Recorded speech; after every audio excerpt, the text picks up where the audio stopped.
ਨਜ਼ਰ ਮਾਰਦੇ ਹਾਂ ਅੱਜ ਦੀਆਂ ਖਾਸ ਖਬਰਾਂ ਤੇ। ਪਾਕਿਸਤਾਨ ਦੇ ਲਾਹੌਰ ਦੀ ਕੋਟ ਲਖਪਤ ਜੇਲ੍ਹ ਵਿੱਚ ਸ਼ਹੀਦ ਹੋਏ ਭਾਰਤੀ ਕੈਦੀ ਸਰਬਜੀਤ ਸਿੰਘ ਦੀ ਪਤਨੀ ਸੁਖਪ੍ਰੀਤ ਕੌਰ ਦੀ ਐਕਸੀਡੈਂਟ ਦੌਰਾਨ ਮੌਤ ਹੋ ਗਈ। ਮਿਲੀ ਜਾਣਕਾਰੀ ਅਨੁਸਾਰ 49 ਸਾਲਾਂ ਸੁਖਪ੍ਰੀਤ ਕੌਰ ਆਪਣੀ ਲੜਕੀ ਨੂੰ ਮਿਲਣ ਲਈ ਆਪਣੇ ਗੁਆਂਢੀ ਸੁੱਖਾ ਸਿੰਘ ਨਾਲ ਮੋਟਰਸਾਈਕਲ ਤੇ ਬੈਠ ਕੇ ਅੰਮ੍ਰਿਤਸਰ ਜਾ ਰਹੀ ਸੀ। ਅੰਮ੍ਰਿਤਸਰ ਦੇ ਬਾਹਰਵਾਰ ਟੋਏ ਵਿੱਚ ਮੋਟਰਸਾਈਕਲ ਵੱਜਣ ਕਾਰਨ ਉਹ ਮੋਟਰਸਾਈਕਲ ਤੋਂ ਡਿੱਗ ਪਈ, ਜਿਸ ਕਾਰਨ ਉਸਦੇ ਸਿਰ ਵਿੱਚ ਸੱਟ ਲੱਗ ਗਈ, ਜਿਸ ਦੇ ਚੱਲਦਿਆਂ ਉਹਨਾਂ ਨੂੰ ਅੰਮ੍ਰਿਤਸਰ ਦੇ ਨਿੱਜੀ ਹਸਪਤਾਲ ਵਿੱਚ ਦਾਖਲ ਕਰਵਾਇਆ ਗਿਆ, ਜਿੱਥੇ ਉਹਨਾਂ ਦੀ ਇਲਾਜ ਦੌਰਾਨ ਮੌਤ ਹੋ ਗਈ। ਪਰਿਵਾਰਕ ਮੈਂਬਰਾਂ ਵੱਲੋਂ ਕੱਲ ਰਾਤ ਪੋਸਟਮਾਰਟਮ ਤੋਂ ਬਾਅਦ ਉਹਨਾਂ ਦੇ ਮ੍ਰਿਤਕ ਦੇਹ ਭੇਖੀਵਿੰਡ ਲਿਆਂਦੀ ਗਈ, ਜਿੱਥੇ ਅੱਜ ਉਹਨਾਂ ਦਾ ਅੰਤਿਮ ਸੰਸਕਾਰ ਕਰ ਦਿੱਤਾ ਗਿਆ। मैं ਤੁਹਾਨੂੰ ਉਦੋਂ ਹੀ ਦੱਸ ਦਿੰਦਾ। ਹਾਂਜੀ ਦੱਸੋ।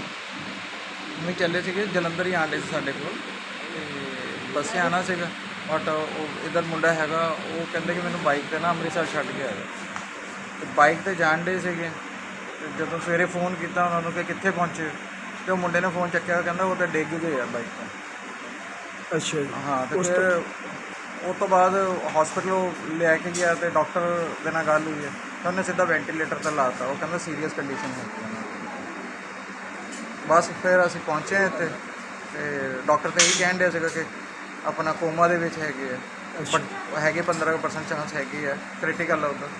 ਫਿਰ ਸੈਕਿੰਡ ਓਪੀਨੀਅਨ ਲਈ, ਬਟ ਇਨ ਦਾ ਮਾਰਨਿੰਗ ਉਹਨੇ ਦੱਸਤਾ ਕਿ ਹਾਰਟ ਬੀਟ ਬੰਦ ਹੋ ਗਈ। ਧੰਨਵਾਦ ਜੀ। ਵਿਦੇਸ਼ ਵਿੱਚ ਬੈਠੇ ਗੈਂਗਸਟਰ ਲਖਬੀਰ ਸਿੰਘ ਲੱਡਾ ਦੇ ਕਰੀਬੀ ਸਾਥੀ ਅਨਮੋਲਦੀਪ ਸਿੰਘ ਨੂੰ ਐਂਟੀ ਗੈਂਗਸਟਰ ਟਾਸਕ ਫੋਰਸ ਵੱਲੋਂ ਖਰੜ ਤੋਂ ਗ੍ਰਿਫਤਾਰ ਕੀਤਾ ਗਿਆ। ਪੁਲਿਸ ਇਸ ਗੱਲ ਦੀ ਪੜਤਾਲ ਕਰ ਰਹੀ ਹੈ ਕਿ ਪੰਜਾਬ ਇੰਟੈਲੀਜੈਂਸ ਦੇ ਦਫ਼ਤਰ ਵਿਖੇ ਹੋਏ ਹਮਲੇ ਵਿੱਚ ਉਕਤ ਗੈਂਗਸਟਰ ਦੀ ਕੀ ਸ਼ਮੂਲੀਅਤ ਹੈ, ਕਿਉਂਕਿ ਲੱਡਾ ਇੰਟੈਲੀਜੈਂਸ ਦਫ਼ਤਰ ਉੱਪਰ ਹੋਏ ਹਮਲੇ ਦਾ ਮੁੱਖ ਸਾਜ਼ਿਸ਼ਕਰਤਾ ਦੱਸਿਆ ਜਾ ਰਿਹਾ ਹੈ। ਪੰਜਾਬ ਦੇ ਮੁੱਖ ਮੰਤਰੀ ਸਰਦਾਰ ਭਗਵੰਤ ਮਾਨ ਦੀ ਸਰਕਾਰ ਦੇ ਅਫਸਰ ਆਮ ਲੋਕਾਂ ਨਾਲ ਧੱਕਾ ਕਰ ਰਹੇ ਹਨ। ਇਸੇ ਰੋਸ ਵਿੱਚ ਅੱਜ ਟਰੱਕ ਯੂਨੀਅਨ ਦੇ ਡਰਾਈਵਰਾਂ ਨੇ ਕੰਮਕਾਜ ਠੱਪ ਕਰਕੇ ਈਟੀਓ ਪਟਿਆਲਾ ਦੇ ਖਿਲਾਫ ਮੋਰਚਾ ਖੋਲ੍ਹ ਦਿੱਤਾ। ਉਹਨਾਂ ਈਟੀਓ ਤੇ ਦੋਸ਼ ਲਗਾਉਂਦੇ ਹੋਏ ਕਿਹਾ ਹੈ ਕਿ ਟਰੱਕ ਦਾ ਚਲਾਨ ਕਰਕੇ ਧੱਕੇਸ਼ਾਹੀ ਕੀਤੀ ਜਾ ਰਹੀ ਹੈ ਤੇ ਗੱਡੀ ਦੇ ਕਾਗਜ਼ ਹੁੰਦੇ ਹੋਏ ਵੀ ਗੱਡੀ ਨੂੰ ਬਾਉਂਡ ਕਰ ਦਿੱਤਾ ਹੈ। ਗੁਰੂ ਘਰ ਹਮੇਸ਼ਾ ਲੋਕਾਂ ਨੂੰ ਸਹੀ ਸੇਧ ਦਿੰਦੇ ਹਨ ਤਾਂ ਜੋ ਸੰਗਤਾਂ ਦਾ ਮਾਰਗਦਰਸ਼ਨ ਹੋ ਸਕੇ। ਅੱਜ ਸੰਤ ਮਹਾਂਪੁਰਖਾਂ ਨੇ ਸੁਲਤਾਨਪੁਰ ਲੋਧੀ ਵਿੱਚ ਬਾਬਾ ਸ਼੍ਰੀ ਚੰਦ ਜੀ ਦੇ ਗੁਰੂ ਘਰ ਦਾ ਨੀਂਹ ਪੱਥਰ ਰੱਖਿਆ ਗਿਆ ਤੇ ਪਾਠ ਦੇ ਭੋਗ ਵੀ ਪਾਏ ਗਏ। ਇਸ ਮੌਕੇ ਸੰਗਤਾਂ ਨੇ ਕਿਹਾ ਹੈ ਕਿ ਅੱਜ ਲੋੜ ਹੈ ਪਰਮਾਤਮਾ ਦੇ ਲੜ ਲੱਗਣ ਦੀ, ਤਾਂ ਹੀ ਲੁਕਾਈ ਨੂੰ ਬਚਾਇਆ ਜਾ ਸਕਦਾ ਹੈ। ਅੱਜ ਗੁਰਦਾਸਪੁਰ ਵਿੱਚ ਸੁਪਰਫਾਸਟ ਖਾਦ ਦੇ ਬੈਗਾਂ ਨਾਲ ਭਰੇ ਟਰੱਕ ਨੂੰ ਅਣਅਧਿਕਾਰਿਤ ਤੌਰ ਤੇ ਅਨਲੋਡ ਕਰਨ ਵਾਲੇ ਗੁਰਦਾਸਪੁਰ ਦੇ ਇੱਕ ਖਾਦ ਸਟੋਰ ਤੇ ਮਾਲਕ ਤੇ ਪਰਚਾ ਦਰਜ ਕੀਤਾ ਹੈ। ਜਾਣਕਾਰੀ ਮੁਤਾਬਿਕ ਖੇਤੀਬਾੜੀ ਵਿਭਾਗ ਵੱਲੋਂ ਸੂਚਨਾ ਮਿਲੀ ਸੀ ਕਿ ਤਰਨਤਾਰਨ ਦੀ ਖਾਦ ਨੂੰ ਗੁਰਦਾਸਪੁਰ ਦੇ ਵਿੱਚ ਗਲਤ ਤਰੀਕੇ ਨਾਲ ਉਤਾਰਿਆ ਜਾ ਰਿਹਾ ਹੈ, ਤਾਂ ਪੁਲਿਸ ਨੇ ਟਰੱਕ ਨੂੰ ਕਬਜ਼ੇ ਵਿੱਚ ਲੈ ਕੇ ਖਾਦ ਦੀਆਂ 1200 ਬੋਰੀਆਂ ਨੂੰ ਜ਼ਬਤ ਕੀਤਾ। ਇਹ ਨਾ ਖਾਦ ਜਿਹੜੀ ਆ ਆਪਣੇ ਨਾ ਕਿਸਾਨ ਫਾਸਫੇਟ ਪ੍ਰਾਈਵੇਟ ਲਿਮਟਿਡ ਤੋਂ ਆ ਰਹੀ ਸੀਗੀ। ਇਹ ਜਿਹੜੀ 1200 ਬੈਗ ਆ, ਇਹ ਬਿੱਲ ਜਿਹੜਾ ਸੀਗਾ ਪੱਟੀ ਸੱਚਦੇਵਾ ਟੇਡਰ ਦੇ ਨਾਂ ਤੇ ਸੀ, ਉੱਥੇ ਜਾਣੀ ਸੀ, ਪਰ ਇਹ ਗੈਰ ਤਰੀਕੇ ਨਾਲ ਅਣਅਧਿਕਾਰਤ ਤੌਰ ਤੇ ਇੱਥੇ ਸਾਡੇ ਗੁਰਦਾਸਪੁਰ ਆ ਕੇ ਬਾਈਪਾਸ ਤੇ ਸਬਵੇ ਦੇ ਨਾਲ ਲੱਥ ਰਹੀ ਸੀ। ਸਾਨੂੰ ਭਰੋਸੇਯੋਗ ਸੂਤਰਾਂ ਤੋਂ ਪਤਾ ਲੱਗਾ ਵੀ ਇੱਥੇ ਕੋਈ ਗੱਡੀ ਜਿਹੜੀ ਸੜਕ ਤੇ ਖਾਦ ਲਾ ਰਹੀ ਹੈ ਟਰਾਲੀ ਦੇ। ਮੇਰੀ ਜਿਹੜੀ ਇਨਫੋਰਸਮੈਂਟ ਦੀ ਟੀਮ ਆ, ਅੰਮ੍ਰਿਤਪਾਲ ਸਿੰਘ, ਏਡੀਓ ਅੰਮ੍ਰਿਤਪਾਲ ਸਿੰਘ ਤੇ ਏਡੀਓ ਮਨਪ੍ਰੀਤ ਸਿੰਘ, ਉਹ ਮੌਕੇ ਤੇ ਗਏ। ਉਹਨਾਂ ਨੇ ਜਾ ਕੇ ਬਿੱਲ ਵਗੈਰਾ ਚੈੱਕ ਕੀਤੇ ਤੇ ਉਹ ਪਾਇਆ ਗਿਆ ਵੀ ਇਹ ਗੁਰਦਾਸਪੁਰ ਦੀ ਖਾਦ ਨਹੀਂ। ਇਸ ਕਰਕੇ ਇਹਨਾਂ ਨੇ ਤੁਰੰਤ ਉਸ ਖਾਦ ਨੂੰ ਸੀਲ ਕੀਤਾ ਤੇ ਸੈਂਪਲ ਲੈ ਕੇ ਲੈਬੋਰਟਰੀ 'ਚ ਭੇਜਿਆ। ਇਹ ਮੌਕੇ ਤੇ ਉਸੇ ਵੇਲੇ FIR ਕਰਾਈ, ਜਿਸ ਦਾ ਨੰਬਰ ਜਿਹੜਾ ਵਾ 0163 ਆ। ਉਹ ਅਸੀਂ ਮੌਕੇ ਤੇ ਇਹਦੀ ਸਾਰੀ ਕਸਟਡੀ ਜਿਹੜੀ ਆ ਉਹ ਅਸੀਂ ਪੁਲਿਸ ਦੇ ਹਵਾਲੇ ਕਰਤੀ ਆ। ਜੇ ਉਹਦੇ ਵਿੱਚੋਂ 1200 ਚੋਂ 700 ਕੁਛ ਬੈਗ ਜਿਹੜੇ ਗੱਡੀ 'ਚ ਸੀ, ਬਾਕੀ 770 ਬੈਗ ਟਰੱਕ ਦੇ ਵਿੱਚ ਸੀ, 430 ਬੈਗ ਜਿਹੜੇ ਸੀ ਉਹ ਟਰਾਲੀ ਦੇ ਵਿੱਚ ਲੱਥ ਗਏ ਸੀਗੇ। ਇਹ ਕੌਣ ਲਵਾ ਰਿਹਾ ਸੀਗਾ? ਇਹ ਆਪਣੇ ਡੀਲਰ ਥੇ ਵਰਿੰਦਰ, ਸਾਨੂੰ ਟਰਾਲੀ ਵਾਲਿਆਂ ਨੇ ਦੱਸਿਆ ਵੀ ਇਹ ਖਾਦ ਜਿਹੜੇ ਵਰਿੰਦਰ ਮਹਾਜਨ ਲਵਾ ਰਹੇ ਆ। ਇਹਦਾ ਕੀ ਕਾਰੋਬਾਰ ਆ? ਉਹਨਾਂ ਦਾ ਖਾਦ ਦਾ ਕਾਰੋਬਾਰ ਹੈ ਜੀ। ਕੀ ਕਾਰਵਾਈ ਕੀਤੀ ਉਹਨਾਂ ਨੇ ਸਰ? ਉਹਨਾਂ ਦੇ ਅਸੀਂ ਸਾਰਾ ਮਾਲ ਜਿਹੜਾ ਵਾ ਫੜ ਕੇ ਮਤਲਬ ਥਾਣੇ ਦੇ ਦਿੱਤਾ ਤੇ ਲੈਬੋਰਟਰੀ ਜਿਹਦਾ ਰਿਜ਼ਲਟ ਹੁਣੇ ਸਾਨੂੰ ਪ੍ਰਾਪਤ ਹੋਇਆ 2 ਮਿੰਟ ਪਹਿਲਾਂ, ਉਹ ਜਿਹੜੀ ਆ ਸਬ ਸਟੈਂਡਰਡ ਪਾਈ ਗਈ ਆ। ਇੱਕ ਦਰਖਾਸਤ ਵੱਲੋਂ ਐਗਰੀਕਲਚਰ ਅਫਸਰ ਮਸੂਲ ਥਾਣਾ ਹੋਈ ਸੀ। ਇਸ ਦੇ ਸਬੰਧ ਵਿੱਚ FIR ਨੰਬਰ 163 ਦਰਜ ਕੀਤੀ ਗਈ ਹੈ। ਇਹ ਕੰਪਨੀ ਦੀ ਜਿਹੜੀ ਆ ਉਹ ਖਾਸ ਸੀ। ਕੰਪਨੀ ਨੇ ਜਿਹੜੇ ਬਿੱਲ ਕੱਟੇ ਸੀ ਉਹ ਤਰਨਤਾਰਨ ਸਾਈਡ ਦੇ ਕੱਟੇ ਸੀ ਔਰ ਗੁਰਦਾਸਪੁਰ ਇਹ ਮਾਲ ਨਹੀਂ ਆ ਸਕਦਾ। ਇਹ ਟੋਟਲ 1200 ਕੱਟਾ ਵਾ ਇਸ ਸੰਬੰਧ ਵਿੱਚ FIR ਦਰਜ ਕੀਤੀ ਹੈ। ਦੋਸ਼ੀਆਂ ਨੂੰ ਜਲਦੀ ਤੋਂ ਜਲਦੀ ਗ੍ਰਿਫਤਾਰ ਕਰਕੇ ਜੇਲ੍ਹ ਭੇਜਿਆ ਜਾਵੇਗਾ ਔਰ ਪੂਰੀ ਤਫਤੀਸ਼ ਜਿਹੜੀ ਅਮਲ ਵਿੱਚ ਲਿਆਂਦੀ ਜਾਵੇਗੀ। ਭਾਜਪਾ ਕਿਸੇ ਵੀ ਆਪ ਵਿਧਾਇਕ ਨੂੰ ਨਹੀਂ ਖਰੀਦ ਰਹੀ, ਬਲਕਿ ਖੁਦ ਆਪ ਦੇ ਵਿਧਾਇਕ ਇੱਧਰ ਉੱਧਰ ਭੱਜ ਰਹੇ ਹਨ ਤੇ ਉਹਨਾਂ ਚੋਂ ਕਈ ਭਾਜਪਾ ਵਿੱਚ ਆਉਣਾ ਚਾਹੁੰਦੇ ਹਨ। ਇਹਨਾਂ ਗੱਲਾਂ ਦਾ ਪ੍ਰਗਟਾਵਾ ਭਾਜਪਾ ਦੇ ਸੀਨੀਅਰ ਨੇਤਾ ਡਾਕਟਰ ਰਾਜਕੁਮਾਰ ਵੇਰਕਾ ਨੇ ਕੀਤਾ। ਉਹਨਾਂ ਕਿਹਾ ਕਿ ਆਪ ਭਾਜਪਾ ਨੂੰ ਬਦਨਾਮ ਕਰਨ ਵਿੱਚ ਲੱਗੀ ਹੈ ਤੇ ਜੇਕਰ ਇਹ ਸੱਚ ਹੈ ਤਾਂ ਆਪ ਸਬੂਤ ਦੇਵੇ। ਉਹਨਾਂ ਨੇ ਵਿੱਤ ਮੰਤਰੀ ਹਰਪਾਲ ਚੀਮਾ ਦੇ ਇਸ ਬਿਆਨ ਦੀ सख्त शब्दों में निखेधी की। आम आदमी पार्टी के नेता हरपाल चीमा ने केजरीवाल साहब के कहने पे आज पंजाब में एक ड्रामा किया, एक नाटक किया, आज प्रेस कॉन्फ्रेंस की और कहने लगे कि हमारे एमएलओ को बीजेपी 25-25 करोड़ रुपए में खरीदना चाहती है। भैया आपके एमएलओ को कोई 25 रुपए ना दे, आप 25 करोड़ की बात कर रहे हो। क्यों खरीदेंगे हम आपके एमएलए भाई? और हमें क्या जरूरत है इन चीजों की? आप दूसरी स्टेटों में जाकर केजरीवाल जी बीजेपी को बदनाम करने के लिए ऐसी हरकतें कर रहे हो। आप ऐसी हरकतों से बाज आइए। आपके एमएलए दुखी होकर खुद भागना चाहते हैं, आपको छोड़ना चाहते हैं। आपके झूठ का नाटक जग जाहिर हो रहा है। आपने झूठे वादे किए, आपने झूठ बोला और मैं आपको फिर क्लियर कर दूं कि बीजेपी ऐसा घटिया काम ना करती है, ना करेगी। हां, ये सच है, आम आदमी पार्टी के कुछ एमएलए भागकर दूसरी पार्टियों में आना चाहते हैं और बहुत से एमएलए बीजेपी को भी संपर्क कर रहे हैं। ਗੁਰਦੁਆਰਾ ਸ਼੍ਰੀ ਫਤਿਹਗੜ੍ਹ ਸਾਹਿਬ ਦੇ ਨੇੜੇ ਸਥਿਤ ਰੇਲਵੇ ਫਾਟਕਾਂ ਨੇੜੇ ਤੇਜ਼ਧਾਰ ਹਥਿਆਰਾਂ ਨਾਲ ਸ਼ਿਕਾਰ ਹੋਏ ਵਿਅਕਤੀ ਦੀ ਲਾਸ਼ ਬਰਾਮਦ ਹੋਈ। ਪੁਲਿਸ ਮੁਤਾਬਿਕ ਇਸ ਸ਼ਖਸ ਦਾ ਪਹਿਲਾਂ ਕਤਲ ਕੀਤਾ, ਉਸ ਤੋਂ ਬਾਅਦ ਲਾਸ਼ ਨੂੰ ਫਾਟਕਾਂ ਤੇ ਸੁੱਟ ਦਿੱਤਾ। ਪੁਲਿਸ ਦੀ ਮੁੱਢਲੀ ਜਾਂਚ ਵਿੱਚ ਪਤਾ ਲੱਗਿਆ ਕਿ ਮਰਨ ਵਾਲੇ ਦੀ ਪਿੱਠ ਤੇ ਤੇਜ਼ਧਾਰ ਹਥਿਆਰਾਂ ਨਾਲ ਕਤਲ ਕੀਤਾ ਗਿਆ ਸੀ। ਇਸ ਬਾਰੇ ਬੋਲਦਿਆਂ ਡੀਐਸਪੀ ਸੁਖਬੀਰ ਸਿੰਘ ਨੇ ਦੱਸਿਆ ਕਿ ਉਕਤ ਵਿਅਕਤੀ ਦੀ ਹਾਲੇ ਤੱਕ ਪਹਿਚਾਣ ਨਹੀਂ ਹੋ ਸਕੀ। ਇਹ ਰੇਲਵੇ ਲਾਈਨ ਦੇ ਨੇੜੇ ਇੱਕ ਡੈੱਡ ਬੋਡੀ ਮਿਲੀ ਹੈ, ਜਿਹਦੇ ਮਤਲਬ ਕਿ ਕੋਈ ਕਿਸੇ ਸ਼ਾਰਪ ਵੈਪਨ ਨਾਲ ਲੱਗਦਾ ਵੀ ਹੱਤਿਆ ਹੋਈ ਵੀ, ਉਹਦੇ ਬਾਰੇ ਪੜਤਾਲ ਕਰ ਰਹੇ ਹਾਂ ਤੇ ਜੋ ਵੀ ਗੱਲ ਸਾਹਮਣੇ ਆਉਂਦੀ ਉਸ ਮੁਤਾਬਕ ਕਾਨੂੰਨ ਮੁਤਾਬਕ ਅਗਲੀ ਕਾਰਵਾਈ ਅਮਲ ਵਿੱਚ ਲਿਆਂਦੀ। ਕਿੰਨੇ ਕੁ ਸਾਲ ਦਾ ਲੱਗਦਾ ਕੁਝ ਕਿਸ ਇਹ ਤਰ੍ਹਾਂ ਦੇਖਣ ਨੂੰ ਤਾਂ ਇਸ ਤਰ੍ਹਾਂ ਲੱਗਦਾ ਜਿਵੇਂ 40-45 ਸਾਲ ਦਾ ਹੁੰਦਾ ਜੀ। ਬਾਕੀ ਕਦੋਂ ਪਤਾ ਲੱਗਿਆ ਜੀ? ਇਹ ਥੋੜੀ ਦੇਰ ਪਹਿਲਾਂ ਹੀ ਪਤਾ ਲੱਗਾ। ਬੰਗਾ ਸ਼ਹਿਰ ਵਿੱਚ ਹੋਇਆ ਵੱਡਾ ਸੜਕੀ ਹਾਦਸਾ। ਬੇਕਾਬੂ ਬੱਸ ਦੁਕਾਨ ਵਿੱਚ ਜਾ ਵੜੀ ਤੇ ਇਹ ਪ੍ਰਾਈਵੇਟ ਕੰਪਨੀ ਦੀ ਬੱਸ ਬੇਕਾਬੂ ਹੋ ਕੇ ਡਰਾਈਵਿੰਗ ਸਕੂਲ ਵਿੱਚ ਜਾ ਵੜੀ। ਇਸ ਹਾਦਸੇ ਦੇ ਵਿੱਚ ਕਈ ਵਿਅਕਤੀ ਜ਼ਖਮੀ ਹੋ ਗਏ। ਇਹ ਬੱਸ ਧਾਰੀਵਾਲ ਕੰਪਨੀ ਦੀ ਹੈ ਤੇ ਹਾਦਸਾ ਬਹੁਤ ਹੀ ਭਿਆਨਕ ਸੀ। ਜਾਣਾ ਕਿੱਥੇ ਸੀ? ਜਲੰਧਰ ਨਹੀਂ ਆਏ ਕਿੱਥੋਂ? आए नमस्कार सट्टा ज्यादा तो लगी? नहीं अच्छा, मैं सिग्नल लगाया ही ठीक है। कैसे हादसा हुआ ये? पता नहीं। पहले आपकी नहीं कुड़ी आई थी, आपकी कुड़ी आई थी और वो चलते मेरा कुलदीप राम जी। ਬੱਸ ਦੇ ਵਿੱਚ ਕੀ ਪੋਸਟ ਕੀ ਹੈ ਕੰਡਕਟਰ? हाँ जी, ਕਿਹੜਾ ਪਿੰਡ ਤੁਹਾਡਾ? मेरा बहराम है जी। ਕਿੱਦਾਂ ਹਾਦਸਾ ਹੋਇਆ ਪਤਾ ਲੱਗਾ? ਹਾਦਸਾ ਜੀ, ਮੈਂ ਟਿਕਟਾਂ ਕੱਟ ਕੇ ਜਿੱਦਾਂ ਕੰਮ ਤੋਂ ਸਵਾਰੀਆਂ ਚੜੀਆਂ, ਮੈਂ ਟਿਕਟਾਂ ਕੱਟ ਕੇ ਆ ਰਿਹਾ ਸੀ। ਇੱਕਦਮ ਹੀ ਜਦੋਂ ਉਹਨੇ ਸਵਾਰੀ ਆਪਾਂ ਦੇਖਣਾ ਮੋਰੇ ਲਾਉਣੀ ਸੀ ਗੜ੍ਹ ਸ਼ੰਕਰ ਗੇਟਾਂ ਦੇ ਉੱਤੇ, ਤੇ ਇਹ ਕਹਿੰਦਾ ਮੈਨੂੰ ਚੱਕਰ ਜਿਹਾ ਆਉਂਦਾ। ਮੈਂ ਡਰਾਈਵਰ ਦੇ ਕੋਲ ਨੂੰ ਗਿਆ, ਮੈਂ ਕੀ ਗੱਲ ਹੋਈ? ਕਹਿੰਦਾ ਇੱਕਦਮ ਹੀ ਹਨੇਰਾ ਜਿਹਾ ਆਈ ਜਾਂਦਾ, ਚੱਕਰ ਆਉਂਦਾ। ਚੱਕਰ ਆਉਂਦਾ। ਕੀ ਨਾਮ ਹੈ ਡਰਾਈਵਰ ਦਾ? ਉਹਦਾ ਨਾਂ ਹੈਗਾ ਜੀ ਕਾਲਾ। ਕਿੱਥੇ ਦਾ ਹੈ? ਉਹ ਝਿੰਗੜਾਂ ਦਾ ਜੀ। ਚੱਲੇ ਕਿੱਥੋਂ ਸੀਗੇ ਤੁਸੀਂ? ਨਵੇਂ ਸ਼ਹਿਰੋਂ ਜੀ। ਤੇ ਜਾਣਾ ਜਲੰਧਰ? ਜਲੰਧਰ ਜੀ। ਇੱਥੇ ਕਿੰਨੇ ਵਜੇ ਹਾਦਸਾ ਹੋਇਆ ਇਹ? ਤੁਸੀਂ ਦੇਖ ਲਓ ਵੀ। ਕਿੰਨੇ ਵਜੇ? ਉਹੀ 10 ਵਜੇ ਨੇੜੇ। ਹਾਂਜੀ, ਮੈਂ ਬਗਲੇ ਪਾਸੇ ਸੀ। ਠੀਕ ਹੈ, 10 ਵਜੇ। ਹਾਂਜੀ। ਅੱਛਾ, ਫਿਰ ਚੱਕਰ ਆ ਰਿਹਾ ਸੀ? ਚੱਕਰ ਆ ਰਿਹਾ ਸੀ। ਮੈਂ ਕਿਹਾ ਮੂਹਰੇ ਕਾਰ ਖੜੀ ਆ, ਕਾਰ ਨੂੰ ਦੇਖ ਲੈ ਮੜ ਜਾ ਵੀ ਸਾਈਡ ਤੇ। ਮੈਂ ਕਿਹਾ ਚੱਲ ਚੱਕਰ ਆ ਰਹੇ ਆ। ਉਹਨੇ ਕਾਰ ਛੱਡੀ ਇੱਧਰ ਨੂੰ, ਫੇਰ ਗੱਡੀ ਇੱਧਰ ਫੁੱਟਪਾਥ ਦੇ ਨਾਲ ਲੱਗੀ। ਕਿੰਨੀਆਂ ਸਵਾਰੀਆਂ ਸੀ ਬੱਸ? ਬਾਅਦ ਚ ਹੋਣੀਆਂ ਹੈ ਜੀ 20-25 ਕੁ ਹੋਣੀਆਂ ਸਵਾਰੀਆਂ। ਹਾਂਜੀ ਹਾਂਜੀ ਹਾਂਜੀ। ਸਰ, ਉਹ ਤਕਰੀਬਨ ਇਹ ਜਿਹੜਾ ਹਾਦਸਾ 10 ਵਜੇ ਦੇ ਕਰੀਬ ਅੱਜ ਸਵੇਰੇ ਹੋਇਆ, ਉਹਦੇ ਵਿੱਚ ਲਗਭਗ 20 ਦੇ ਪੇਸ਼ੈਂਟ ਹੈਗੇ ਆ, ਜਿਹਦੇ ਵਿੱਚ 2-3 ਥੋੜ੍ਹੇ ਸੀਰੀਅਸ ਆਈ ਥਿੰਕ ਉਹਨਾਂ ਨੂੰ ਫ੍ਰੈਕਚਰ ਹੋਏਗੀ। ਅਸੀਂ ਉਹ ਡਿਸਟ੍ਰਿਕਟ ਹਸਪੀਟਲ 'ਤੇ ਰੈਫਰ ਕਰ ਰਹੇ ਹਾਂ। ਬਾਕੀ ਜਿਹੜੇ ਸਟੇਬਲ ਆ ਸਾਰਿਆਂ ਨੂੰ ਟ੍ਰੀਟਮੈਂਟ ਦੇ ਦਿੱਤਾ, ਆਪਾਂ ਫਸਟ ਏਡ ਦੇ ਦਿੱਤੀ ਹੈ, ਸਿਊਚਰ ਵਗੈਰਾ ਲੱਗ ਗਿਆ, ਸਾਰੇ ਸਟੇਬਲ ਹੈ।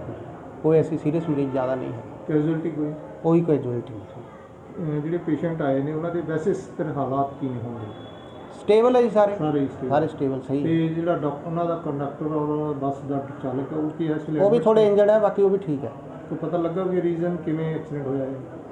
कह रहे कि वो कोई चक्कर जिहा आ गया उन्होंने ड्राइवर ਨੂੰ, ਇਸ ਕਰਕੇ ਬੱਸ ਘੁੰਮ ਗਿਆ ਸਟੀਅਰਿੰਗ ਉਹਦੀ। ਸਾਨੂੰ ਨਾ ਹੁਣੇ ਮਤਲਬ ਮੈਸੇਜ ਆਇਆ ਵੀ ਇੱਕ ਬੱਸ ਨਵਾਂ ਸ਼ਹਿਰ ਤੋਂ ਆ ਰਹੀ ਸੀਗੀ, ਪ੍ਰਾਈਵੇਟ ਬੱਸ, ਉਹ ਡਿਵਾਈਡਰ ਤੋਂ ਉੱਪਰ ਮਤਲਬ ਦੁਕਾਨਾਂ ਦੇ ਵਿੱਚ ਚੱਲ ਵੜ ਗਈ ਹੈਗੀ ਆ ਤੇ ਜਿਹੜੇ ਉਹਦੇ ਸਵਾਰੀਆਂ ਬੈਠੇ ਸਵਾਰੀਆਂ ਦੇ ਕਾਫੀ ਸੱਟਾਂ ਲੱਗੀਆਂ ਹੈਗੀਆਂ ਤੇ ਅਸੀਂ ਉਸੇ ਵੇਲੇ ਆਪਣੀ ਫੋਰਸ ਭੇਜਤੀ ਹੈ ਤੇ ਮੈਂ ਵੀ ਮੌਕੇ ਦੇ ਨਾਲੇ ਆ ਗਿਆ ਤੇ ਜਿੰਨੇ ਵੀ ਇੰਜਰਡ ਸੀਗੇ ਅਸੀਂ ਹਸਪੀਟਲ ਭੇਜਤੇ ਸਾਰੇ।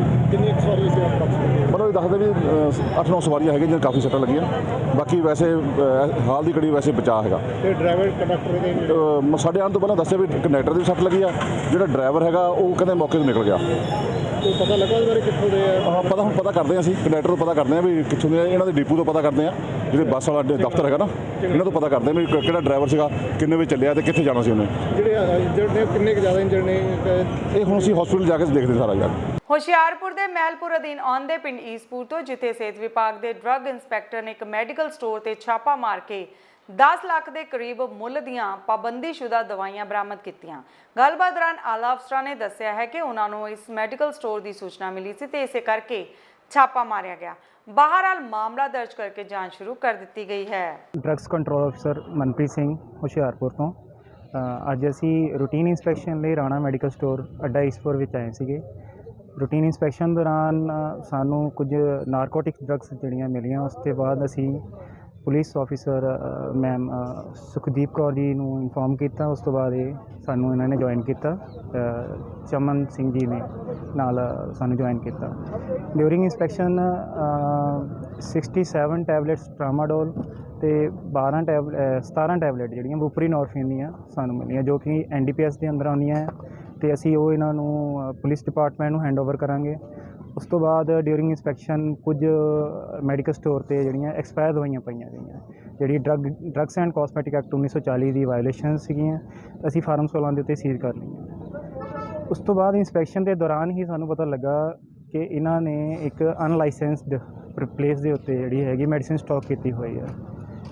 ਉਸ ਵੇਲੇ ਅਸੀਂ ਦੁਬਾਰਾ ਤੋਂ ਇੰਸਪੈਕਸ਼ਨ ਸਟਾਰਟ ਕੀਤੀ ਹੈਗੀ ਆ।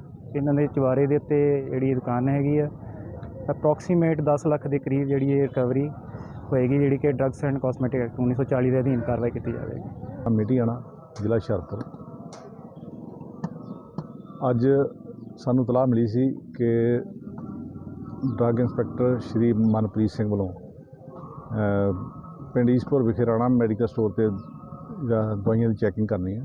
ਉੱਥੇ ਪਹੁੰਚੋ ਤਾਂ ਅੱਜ ਅਸੀਂ ਪੁਲਿਸ ਪਾਰਟੀ ਸਮੇਤ ਉੱਥੇ ਪਹੁੰਚੇ ਹਾਂ ਤੇ ਡਰੱਗ ਇੰਸਪੈਕਟਰ ਮਨਪ੍ਰੀਤ ਸਿੰਘ ਦਵਾਈਆਂ ਦੀ ਫਿਲਹਾਲ ਚੈਕਿੰਗ ਕਰ ਰਹੇ ਆ ਤੇ ਜੋ ਵੀ ਦਵਾਈਆਂ ਚੈਕਿੰਗ ਤੋਂ ਬਾਅਦ ਸਾਨੂੰ ਰਿਪੋਰਟ ਦੇਣਗੇ, ਉਹਦੇ ਮੁਤਾਬਕ ਜਿਹੜੀ ਬਣਦੀ ਕਾਰਵਾਈ ਕਰਤੀ ਜਾਵੇਗੀ।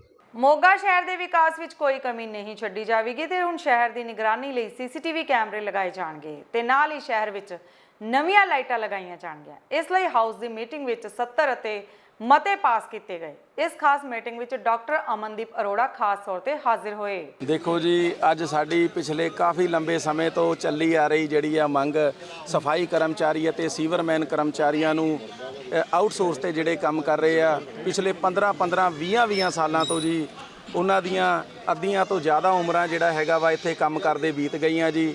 ਸੋ ਅੱਜ ਜਿਹੜੀ ਆ ਉਹ ਮੰਗ ਸਾਡੀ ਅਹਿਮ ਮੰਗ ਸੀਗੀ, ਕੱਚੇ ਕਰਮਚਾਰੀਆਂ ਨੂੰ ਜਿਹੜਾ ਕੰਟਰੈਕਟ ਤੇ ਕਰਨ ਵਾਲੀ, ਉਹ ਜਿਹੜੀ ਆ ਸਾਡੀ ਅੱਜ ਮਾਣਯੋਗ MLA ਸਾਹਿਬ, ਮਾਣਯੋਗ ਮੇਅਰ ਸਾਹਿਬ ਜੀ, ਮਾਣਯੋਗ ਕਮਿਸ਼ਨਰ ਸਾਹਿਬ ਤੇ ਮਾਣਯੋਗ ਸਾਡੇ ਸਮੂਹ ਕੌਂਸਲਰ ਸਾਹਿਬਾਨਾਂ ਨੇ ਜਿਹੜੀ ਆ ਉਹ ਪ੍ਰਵਾਨ ਕਰ ਲਈ ਆ। ਅਸੀਂ ਮਿਊਨਿਸਪਲ EMPLOYEE ਫੈਡਰੇਸ਼ਨ ਵੱਲੋਂ ਉਹਨਾਂ ਦਾ ਬਹੁਤ ਜਿਹੜਾ ਹੈਗਾ ਵਾ ਧੰਨਵਾਦ ਕਰਨਾ ਚਾਹੁੰਦੇ ਆ ਜੀ। ਇਸ ਦੇ ਨਾਲ ਹੀ ਮੈਂ ਤੁਹਾਨੂੰ ਦੱਸ ਦੇਣਾ ਚਾਹੁੰਦਾ ਕਿ 2011 ਦੇ ਵਿੱਚ ਮੋਗਾ ਨਗਰ ਕੌਂਸਲ ਤੋਂ ਨਗਰ ਨਿਗਮ ਬਣੀ ਸੀ, ਪਰ ਸਫਾਈ ਕਰਮਚਾਰੀ ਜਿਹੜੇ ਹੈਗੇ ਆ ਇਹੀ ਕੰਮ ਕਰਦੇ ਆ ਰਹੇ ਸੀਗੇ। ਇੱਕ ਸਫਾਈ ਕਰਮਚਾਰੀ ਜਿਹੜਾ ਹੈਗਾ ਵਾ 3-3 4-4 ਏਰੀਆ ਦਾ ਕੰਮ ਕਰਦਾ ਸੀਗਾ ਜੀ। ਠੀਕ ਹੈ ਜੀ, ਜਿਹੜੀ ਸਾਡੀ ਇਹ ਕਾਫੀ ਸਮੇਂ ਤੋਂ ਇਹ ਵੀ ਸਾਡੀ ਜਿਹੜੀ ਆ ਮੰਗ ਸੀਗੀ ਕਿ ਬੀਠਾਂ ਅਨੁਸਾਰ ਜਿਹੜੀ ਆ ਭਰਤੀ ਕੀਤੀ ਜਾਵੇ। ਟੋਟਲ ਸਾਡੇ 73 ਮਤੇ ਸੀ ਜਿਹੜੇ ਕਿ ਆਲਰੇਡੀ ਸਾਰੇ ਹੀ ਪਾਸ ਹੋ ਚੁੱਕੇ ਆ। ਸਾਡੀ ਸਭ ਤੋਂ ਵੱਡੀ ਅੱਜ ਦੀ ਅਚੀਵਮੈਂਟ ਇਹ ਹੈ ਕਿ ਸਾਡੇ ਜਿਹੜੇ ਸਫਾਈ ਸੇਵਕ ਹੈ ਕਾਫੀ ਲੰਬੇ ਟਾਈਮ ਤੋਂ ਵਿਚਾਰੇ ਵੇਟ ਕਰ ਰਹੇ ਸੀ ਕਿ ਸਾਡੀ ਮੀਟਿੰਗ ਹੋਏ, ਸਾਡਾ ਮਤਾ ਪਾਸ ਹੋਏ। ਉਹ ਅੱਜ ਬਹੁਤ ਹੀ ਖੁਸ਼ੀ ਦੀ ਗੱਲ ਹੈ। ਮੈਂ ਸਾਰਿਆਂ ਨੂੰ ਵਧਾਈਆਂ ਵੀ ਦਿੰਦੀ ਹਾਂ ਇਸ ਚੀਜ਼ ਦੀਆਂ ਕਿ ਉਹਨਾਂ ਦੇ ਸਾਰੇ ਮਤੇ ਪਾਸ ਹੋ ਗਏ ਆ। ਇਹਦੇ ਨਾਲ ਅਸੀਂ ਆਪਣੇ ਸ਼ਹਿਰ ਦੇ ਵਿੱਚ ਮੋਗਾ ਦੇ ਵਿੱਚ ਦੇਖਿਆ ਕਿ ਪਾਣੀ ਦੀ ਬਹੁਤ ਜਗ੍ਹਾ ਦਿੱਕਤ ਹੋਣ ਕਰਕੇ ਅਸੀਂ ਉਹਨੂੰ ਦੇਖਦੇ ਹੋਏ ਅਸੀਂ ਆਪਣੇ 9 ਬੋਰ ਵੀ ਪਾਸ ਕੀਤੇ ਆ ਜਿਹੜੇ ਕਿ ਵਾਰਡਸ ਦੇ ਵਿੱਚ ਲੱਗਣਗੇ। ਉਹਦੇ ਨਾਲ ਕਾਫੀ ਸਾਰੇ ਸਿਵਲ ਦੇ ਕੰਮ ਹੈ। ਫਸਟ ਟਾਈਮ ਹੋ ਰਿਹਾ ਕਿ ਅਸੀਂ ਸਾਰੇ 50 ਦੇ 50 ਵਾਰਡ ਸਾਰੇ ਕਵਰ ਕੀਤੇ ਆ, ਸਾਰਿਆਂ ਦੇ ਕੰਮ। ਹਾਂਜੀ, ਸਤਿ ਸ਼੍ਰੀ ਅਕਾਲ ਜੀ। ਪਿਛਲੇ ਟਾਈਮ ਦੌਰਾਨ ਸਾਰੇ ਹੀ ਕਾਉਂਸਲਰਸ ਦੀ ਇਹ ਕੰਪਲੇਂਟ ਰਹੀ ਹੈ। ਮੋਗੇ ਦੇ ਵਿੱਚ ਕੰਪਲੇਂਟ ਹੀ ਨਹੀਂ, ਅਗਰ ਰਿਐਲਿਟੀ ਦੇ ਵਿੱਚ ਵੀ ਅਸੀਂ ਦੇਖੀਏ ਤਾਂ ਮੋਗੇ ਦੇ ਵਿੱਚ ਅਗਰ ਅਸੀਂ 8-9 ਵਜੇ ਸ਼ਾਮ ਨੂੰ ਨਿਕਲਦੇ ਹਾਂ, ਪੂਰੇ ਮੋਗੇ ਦੇ ਵਿੱਚ ਹਨੇਰਾ ਹੁੰਦਾ ਹੈ। ਸੋ ਸਭ ਦੀ ਜਿਹੜੀ ਇਹ ਮੰਗ ਹੈ ਉਹ ਜਾਇਜ਼ ਹੈ, ਕਿਉਂਕਿ ਜਦੋਂ ਲੋਕੀ ਵੋਟਾਂ ਪਾ ਕੇ ਕਿਸੇ ਆਪਣੀ ਨੁਮਾਇੰਦਗੀ ਨੂੰ ਚੁਣਦੇ ਆ ਤੇ ਉਹਨਾਂ ਨੇ ਉਹਨਾਂ ਨੂੰ ਹੀ ਕੰਪਲੇਂਟ ਕਰਨੀ ਹੁੰਦੀ ਹੈ। ਸੋ ਸਾਰੇ ਐਮਸੀ ਸਾਹਿਬਾਨ ਇਸੇ ਲਈ ਹੀ ਦੁਖੀ ਸੀਗੇ, ਕਿਉਂਕਿ ਉਹਨਾਂ ਨੂੰ ਜਿਹੜੀਆਂ ਹੈਗੀਆਂ ਲਾਈਟਸ ਪ੍ਰੋਪਰਲੀ ਜੋ ਵੀ ਰਿਪਲੇਸਮੈਂਟ ਕੀਤੀ ਗਈ ਜਾਂ ਨਵੀਆਂ ਆਈਆਂ ਉਹਨਾਂ ਨੂੰ ਨਹੀਂ ਮਿਲੀਆਂ। ਹਰ ਵਾਰਡ ਦੇ ਵਿੱਚ ਅੰਧੇਰਾ ਸੀ। ਸੋ ਉਸ ਨੂੰ ਹੀ ਅਸੀਂ ਸੋਲਵ ਕਰਨ ਦੇ ਲਈ 4200 ਲਾਈਟਾਂ ਦਾ ਜਿਹੜਾ ਹੈਗਾ ਹੁਣ ਇਹ ਮੋਗੇ ਨੂੰ ਚਾਹੀਦੀਆਂ ਨੇ, ਮੋਗੇ ਦੇ ਵਿੱਚ ਚਾਨਣ ਕਰਨ ਦੇ ਲਈ। ਸੋ ਉਹ ਮਤਾ ਤੇ ਡਿਸਕਸ਼ਨ ਹੋ ਰਹੀ ਸੀਗੀ। ਸੋ ਇਸ ਦੇ ਬਾਬਤ ਹੀ ਸੀ। ਗੁਰਦੁਆਰਾ ਸ਼੍ਰੀ ਫਤਿਹਗੜ੍ਹ ਸਾਹਿਬ ਦੇ ਨੇੜੇ ਦੋ ਵਿਅਕਤੀਆਂ ਦੀ ਆਪਸੀ ਤਕਰਾਰ ਨੇ ਉਸ ਸਮੇਂ ਭਿਆਨਕ ਰੂਪ ਧਾਰਨ ਕਰ ਲਿਆ ਜਦੋਂ ਇੱਕ ਵਿਅਕਤੀ ਦਾ ਉਸ ਦੇ ਸਾਥੀ ਨਿਹੰਗ ਸਿੰਘ ਵੱਲੋਂ ਕਿਰਚ ਮਾਰ ਕੇ ਕਤਲ ਕਰ ਦਿੱਤਾ ਗਿਆ। ਇਸ ਸਬੰਧ ਵਿੱਚ ਡੀਐਸਪੀ ਸੁਖਬੀਰ ਸਿੰਘ ਨੇ ਦੱਸਿਆ ਕਿ ਦੋਸ਼ੀ ਨੂੰ ਮਹਿਜ਼ 8 ਘੰਟਿਆਂ ਵਿੱਚ ਗ੍ਰਿਫਤਾਰ ਕਰ ਲਿਆ ਗਿਆ ਤੇ ਮਾਣਯੋਗ ਅਦਾਲਤ ਵਿੱਚ ਪੇਸ਼ ਕਰਕੇ 2 ਦਿਨਾਂ ਦੇ ਪੁਲਿਸ ਰਿਮਾਂਡ ਤੇ ਭੇਜ ਦਿੱਤਾ ਹੈ। ਮਿਤੀ 12/9/2022 ਨੂੰ ਇਤਲਾਹ ਮਿਲੀ ਕਿ ਇੱਕ ਲੰਬੂ ਦਿੱਲੀ ਨਾਮ ਦੇ ਵਿਅਕਤੀ ਨੂੰ ਉਹਦੇ ਨਿਹੰਗ ਸਾਥੀ ਨੇ ਵੀ ਕਤਲ ਕਰ ਦਿੱਤਾ, ਜਿਸ ਤੋਂ ਬਾਅਦ ਮਾਨਯੋਗ ਐਸਐਸਪੀ ਫਤਿਹਗੜ੍ਹ ਸਾਹਿਬ ਡਾਕਟਰ ਜੋਤ ਗਰੇਵਾਲ ਦੇ ਦਿਸ਼ਾ ਨਿਰਦੇਸ਼ਾਂ ਹੇਠ ਅਤੇ ਐਸਪੀ ਇਨਵੈਸਟੀਗੇਸ਼ਨ ਦੀਆਂ ਹਦਾਇਤਾਂ ਮੁਤਾਬਕ ਐਸਐਚਓ ਮਨਪ੍ਰੀਤ ਸਿੰਘ ਇੰਸਪੈਕਟਰ ਫਤਿਹਗੜ੍ਹ ਸਾਹਿਬ ਨੇ मौका पर जाके पड़ताल करके मुकदमा नंबर 159 मिति 12/9/2022 दर्ज रजिस्टर किया। उस तो बाद 8 घंटिया के विच ही दोषी की भाल करके दोषी Deep Singh alias Deepu son of Balwant Singh वासी बाजपुर उत्तराखंड को गिरफ्तार कर लिया गया है। दोषी का 2 दिन का पुलिस रिमांड लिया गया है। उस तो बाद अगली पुछगिछ करके कानून मुताबिक अगली कार्रवाई अमल में लियाई जाएगी। ये बबान गुरुद्वारा बबान तो महादियां वाल जा रहा सी, जिथे पुलिस पार्टी ने इंस्पैक्टर एसएचओ साहब ने गिरफ्तार किया। ये बंदा निहंग सिंह के बाणे चा, जिसकी उम्र तकरीबन 22-23 साल है। उत्तराखंड का रहने वाला। की कारण सी आपस दे विच वो भी जिवें चक्रवर्ती सी जिसकी डैथ हुई है, ये भी उत्थे गुरुद्वारा साहब के नेड़े इकट्ठे रहिंदे सी। किसी गल तो तकरार होने के कारण इन्हां ने मतलब कि आप किरच दे नाल हमला करके ਇੱਕ ਪਾਸੇ ਸਰਕਾਰ ਸਕੂਲਾਂ ਦੀ ਨੁਹਾਰ ਬਦਲਣ ਦੀ ਗੱਲ ਕਰਦੀ ਹੈ ਤੇ ਕਈ ਸਕੂਲਾਂ ਨੂੰ ਸਮਾਰਟ ਸਕੂਲਾਂ ਦਾ ਦਰਜਾ ਵੀ ਦਿੱਤਾ ਗਿਆ ਹੈ। ਪਰ ਜੇਕਰ ਕੰਢੀ ਖੇਤਰ ਪਿੰਡ ਕੁੱਕਾਨੇਟ ਜ਼ਿਲ੍ਹਾ ਹੁਸ਼ਿਆਰਪੁਰ ਦੀ ਹਾਲਤ ਤੇ ਨਜ਼ਰ ਮਾਰੀਏ ਤਾਂ ਸਹਿਜ ਹੀ ਵਿਕਾਸ ਦਾ ਅੰਦਾਜ਼ਾ ਲਗਾਇਆ ਜਾ ਸਕਦਾ ਹੈ। ਸਰਪੰਚ ਮੁਤਾਬਿਕ ਨਾ ਸਕੂਲ ਵਿੱਚ ਗੇਟ, ਨਾ ਕੋਈ ਦੀਵਾਰ ਅਤੇ ਅਵਾਰਾ ਪਸ਼ੂਆਂ ਦਾ ਸਕੂਲ ਵਿੱਚ ਆਉਣਾ ਜਾਣਾ ਲੱਗਿਆ ਰਹਿੰਦਾ ਹੈ ਤੇ ਕਿਸੇ ਵੇਲੇ ਵੀ ਵੱਡਾ ਹਾਦਸਾ ਹੋ ਸਕਦਾ ਹੈ। ਦੂਜੇ ਪਾਸੇ ਜਦੋਂ ਵਿਧਾਇਕ ਡਾਕਟਰ ਰਵਜੋਤ ਨਾਲ ਗੱਲ ਕੀਤੀ ਤਾਂ ਉਹਨਾਂ ਕਿਹਾ ਕਿ ਇਸ ਸਕੂਲ ਦੀ ਜ਼ਰੂਰ ਸਾਰ ਲਈ ਜਾਵੇਗੀ। ਮੇਰਾ ਨਾਮ ਗੁਰਵਚਨ ਸਿੰਘ ਜੀ, ਮੈਂ ਪਿੰਡ ਕੁੱਕਾਨੇਟ ਸਰਪੰਚ ਮੌਜੂਦਾ ਸਰਪੰਚ ਹਾਂ ਜੀ। ਆਪਾਂ ਇਸ ਵੇਲੇ ਸਕੂਲ ਦੇ ਵਿੱਚ ਬੱਚਿਆਂ ਦੇ ਸਕੂਲ 'ਚ ਖੜੇ ਹਾਂ, ਇੱਥੇ ਬਾਉਂਡਰੀ ਵਾਲ ਜਿਹੜਾ ਹੈਗਾ ਆਪ ਕੀਤਾ ਹੈ। ਇਹ ਸਰ ਇਹ ਪਸ਼ੂਆਂ ਦੇ ਕਾਰਨ ਪਸ਼ੂ ਰਾਤ ਨੂੰ ਬਰਾਂਡੇ ਜਾਂ ਅੰਦਰ ਜੋ ਵੀ ਗੋਬਰ ਕਰ ਜਾਂਦੇ ਜਾਂ ਕੁਝ ਵੀ ਕਰ ਜਾਂਦੇ ਇੱਥੇ, ਇਹਦੇ ਕਾਰਨ ਅਸੀਂ 4 ਦੀਵਾਰੀ ਦੇ ਵਾਸਤੇ ਗੌਰਮੈਂਟ ਕੋਲ ਕਾਫੀ ਪਿਛਲੀ ਗੌਰਮੈਂਟ ਕੋਲ ਵੀ ਹੁਣ ਵੀ ਅਸੀਂ ਬਾਰ-ਬਾਰ ਇਹ ਗੁਜ਼ਾਰਿਸ਼ ਕਰ ਰਹੇ ਹਾਂ ਕਿ ਸਾਨੂੰ 4 ਦੀਵਾਰੀ ਦਿੱਤੀ ਜਾਏ, ਕਿਉਂਕਿ ਦਿਨ ਨੂੰ ਵੀ ਇੱਥੇ ਡਰ ਰਹਿੰਦਾ ਹੈ ਕਿ ਪਸ਼ੂਆਂ ਦਾ ਕੋਈ ਪਸ਼ੂ ਉੱਦਾਂ ਦਾ ਆ ਕੇ ਕੋਈ ਬੱਚੇ ਨੂੰ ਮਾਰ ਜਾਏ ਜਾਂ ਕੁਝ ਕਰ ਜਾਏ, ਤੇ ਬੱਚਿਆਂ ਦੀ ਹਿਫਾਜ਼ਤ ਵਾਸਤੇ ਸਾਨੂੰ ਇਹ ਬਾਂਸ ਲਾਣੇ ਪਏ ਹੈ। ਸਰਕਾਰ ਕਹਿ ਰਹੀ ਕਿ ਸਮਾਰਟ ਸਕੂਲ ਜੀ, ਕਿਆ ਇਹੋ ਜਿਹੇ ਸਮਾਰਟ ਸਕੂਲ ਹੁੰਦੇ ਆ? ਸਰ ਹੁਣ ਇਹ ਕਮਰੇ ਹੁਣ ਨਵੇਂ ਬਣੇ ਆ, ਪਿਛਲੀ ਸਰਕਾਰ ਦੇ ਦੌਰਾਨ ਬਣ ਗਏ ਆ। ਹੁਣ ਅਸੀਂ ਪਿਛਲੀ ਸਰਕਾਰ ਤੋਂ ਇਹ ਕੀਤਾ ਸੀ ਕਿ ਸਾਨੂੰ 4 ਦੀਵਾਰੀ ਦਿੱਤੀ ਜਾਵੇ, ਨਾ ਅੱਜ ਤੱਕ ਉਹ ਪਿਛਲੀ ਸਰਕਾਰ ਤੋਂ ਨਾ ਹੁਣ ਦੀ ਸਰਕਾਰ ਤੋਂ ਸਾਨੂੰ 4 ਦੀਵਾਰੀ ਨਹੀਂ ਮਿਲੀ। ਅਜੇ ਬੱਚਿਆਂ ਦੀ ਲੈਟਰਿੰਗ ਬਾਥਰੂਮ ਔਰ ਕਿਚਨ ਵਾਸਤੇ ਉਹ ਵੀ ਕੀਤਾ ਹੋਇਆ ਕਿ ਸਾਨੂੰ ਉਹ ਮਿਲ ਜਾਏ। ਸਾਨੂੰ ਇਹ ਕਮਰਿਆਂ ਦਾ ਪੈਸਾ ਆਇਆ ਸੀਗਾ, ਕਮਰੇ ਬਣਾਤੇ, ਇਹਦੇ ਨਾਲ ਅਸੀਂ ਬੱਚੇ ਨੂੰ ਪਾਣੀ ਪੀਣ ਦਾ ਬੋਰ ਕਰਾਤਾ। ਸਰ ਜਿੰਨੇ ਕੁ ਸਕੂਲ ਦੇ ਵਿੱਚ ਬੱਚੇ ਹੈਗੇ ਆ ਜੀ, ਵੱਖ-ਵੱਖ ਕਲਾਸਾਂ ਦੇ, ਉਹਦੇ ਮੁਤਾਬਕ ਟੀਚਰ ਨਹੀਂ ਹੈਗੇ। ਹਾਂਜੀ, ਪਹਿਲੇ ਜੋ ਇਹ ਸਾਡਾ ਐਲੀਮੈਂਟਰੀ ਸਕੂਲ ਹੈ ਇਹਦੇ ਵਿੱਚ ਇੱਕ ਟੀਚਰ ਹੈ ਟੋਟਲ, ਜਿਹਦੇ ਵਿੱਚ ਸਾਨੂੰ ਆਂਗਨਵਾੜੀ ਦੇ ਬੱਚੇ ਵੀ ਇਹਦੇ ਵਿੱਚ ਐਡਜਸਟ ਹੈ ਔਰ ਇੱਕ ਟੀਚਰ ਜਿਹੜਾ ਇਹਨਾਂ ਨੂੰ ਸੰਭਾਲ ਨਹੀਂ ਸਕਦਾ। ਅਸੀਂ ਇਹ ਵੀ ਗੁਜ਼ਾਰਿਸ਼ ਕੀਤੀ ਸਾਨੂੰ ਇੱਕ ਟੀਚਰ ਕਮ ਸੇ ਕਮ ਇੱਕ ਟੀਚਰ ਤਾਂ ਹੋਰ ਦਿੱਤਾ ਜਾਵੇ। ਬਾਕੀ ਗੱਲ ਤੁਹਾਡੀ ਸਹੀ ਆ ਕਿ ਜਿਹੜਾ ਇਨਫਰਾਸਟ੍ਰਕਚਰ ਹੈਗਾ, ਸਪੈਸ਼ਲੀ ਅਸੀਂ ਕੰਢੀ ਦੀ ਗੱਲ ਕਰੀਏ, ਆਪਾਂ ਉੱਥੇ ਸਕੂਲਸ ਦੀ ਗੱਲ ਕਰੀਏ ਜਾਂ ਹਸਪੀਟਲ ਜਾਂ ਡਿਸਪੈਂਸਰੀ ਦੀ ਗੱਲ ਕਰੀਏ, ਕਾਫੀ ਮਾੜੇ ਹਾਲਾਤ ਨੇ, ਬਿਲਡਿੰਗ ਦੇ ਕਾਫੀ ਮਾੜੇ ਹਾਲਾਤ ਨੇ। ਤੇ ਜੋ ਸਾਡੇ ਤੱਕ ਨਿਊਜ਼ ਆਈ ਹੈ ਜਿਹੜਾ ਕੋਕੋਨਟ ਸਕੂਲ ਪ੍ਰਾਇਮਰੀ ਸਕੂਲ ਦਾ ਹੈਗਾ ਵੀ ਉੱਥੇ ਇੱਕ ਬਾਉਂਡਰੀ ਵਾਲ ਵੀ ਨਹੀਂ ਹੋਈ, ਉਹਨਾਂ ਨੇ ਪਿੰਡ ਵਾਲਿਆਂ ਨੇ ਆਪ ਹੀ ਖੁਦ ਬਾਂਸੇ ਦੀ ਉਹ ਫੈਂਸ ਬਣਾ ਕੇ ਉਹਨੂੰ ਚਾਰ ਦੀਵਾਰੀ ਕੀਤੀ ਹੈਗੀ ਆ। ਤੇ ਮੈਂ ਜ਼ਰੂਰ ਇਸ ਬਾਰੇ ਸਾਡੇ ਧਿਆਨ 'ਚ ਆ ਗਿਆ ਤੇ ਅਸੀਂ ਆਪਾਂ ਜਿਹੜੇ ਕੰਸਰਨ ਅਥਾਰਟੀਜ਼ ਹੈਗੇ ਆ ਉਹਨਾਂ ਨਾਲ ਗੱਲ ਕਰਕੇ ਆਪਾਂ ਜਲਦ ਤੋਂ ਜਲਦੀ ਬਾਉਂਡਰੀ ਵਾਲ ਕਰਾਵਾਂਗੇ, ਕਿਉਂਕਿ ਬੱਚਿਆਂ ਦਾ ਔਖਾ ਹੈਗਾ, ਕਿਉਂਕਿ ਕੰਢੀ 'ਚ ਜਾਨਵਰ ਦੀ ਪ੍ਰੋਬਲਮ ਕਾਫੀ ਹੈਗੀ ਆ, ਬਾਂਦਰਾਂ ਦੀ ਕਾਫੀ ਪ੍ਰੋਬਲਮ ਹੈਗੀ ਆ।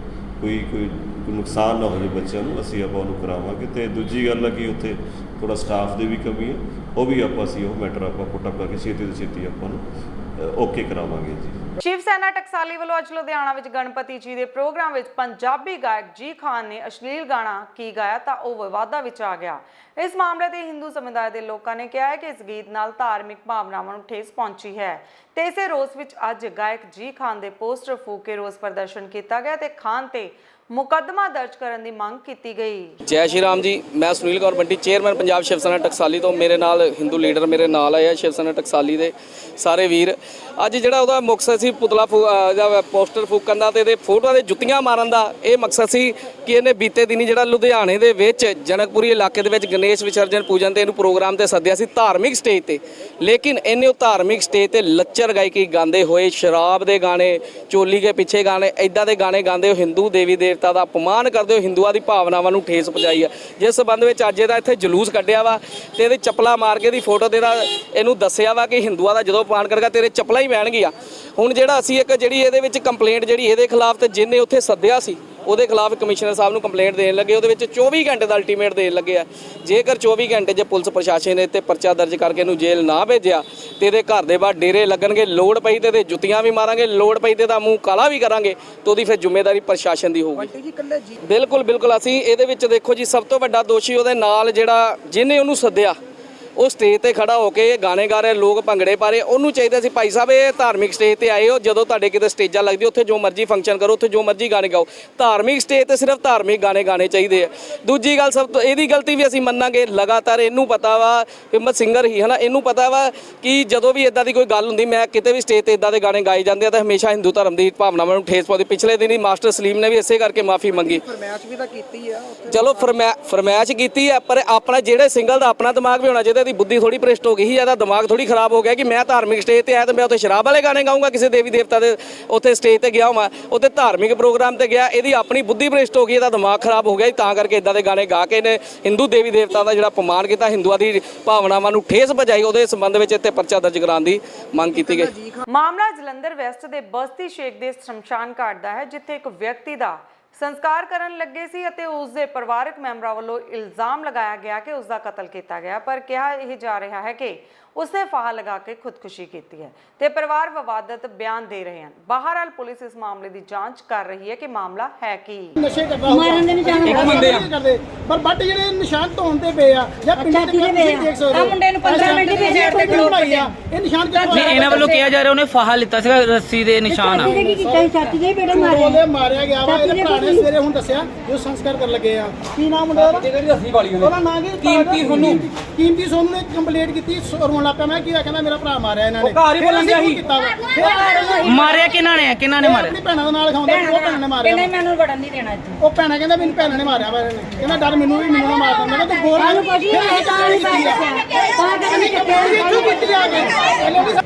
ਇਹਨਾਂ ਦੇ ਘਰ ਇਹਨਾਂ ਦੇ ਕੋਈ ਮਹੱਲੇ ਦੀ ਲੇਡੀਜ਼ ਆਈ ਸਵੇਰੇ ਜੀ। ਇਹਨਾਂ ਬ੍ਰਦਰ ਨੇ ਮੈਨੂੰ ਫੋਨ ਕੀਤਾ ਕਿ ਦੀਦੀ ਤੂੰ ਛੇਤੀ ਆ, ਅਰਜੈਂਟਲੀ ਤੇਰਾ ਫੋਨ ਨਹੀਂ ਲੱਗਦਾ ਪਿਆ ਤੇ ਮੈਂ ਤੈਨੂੰ ਫੋਨ ਕਰਨ ਦਿਆ, ਤੂੰ ਆ।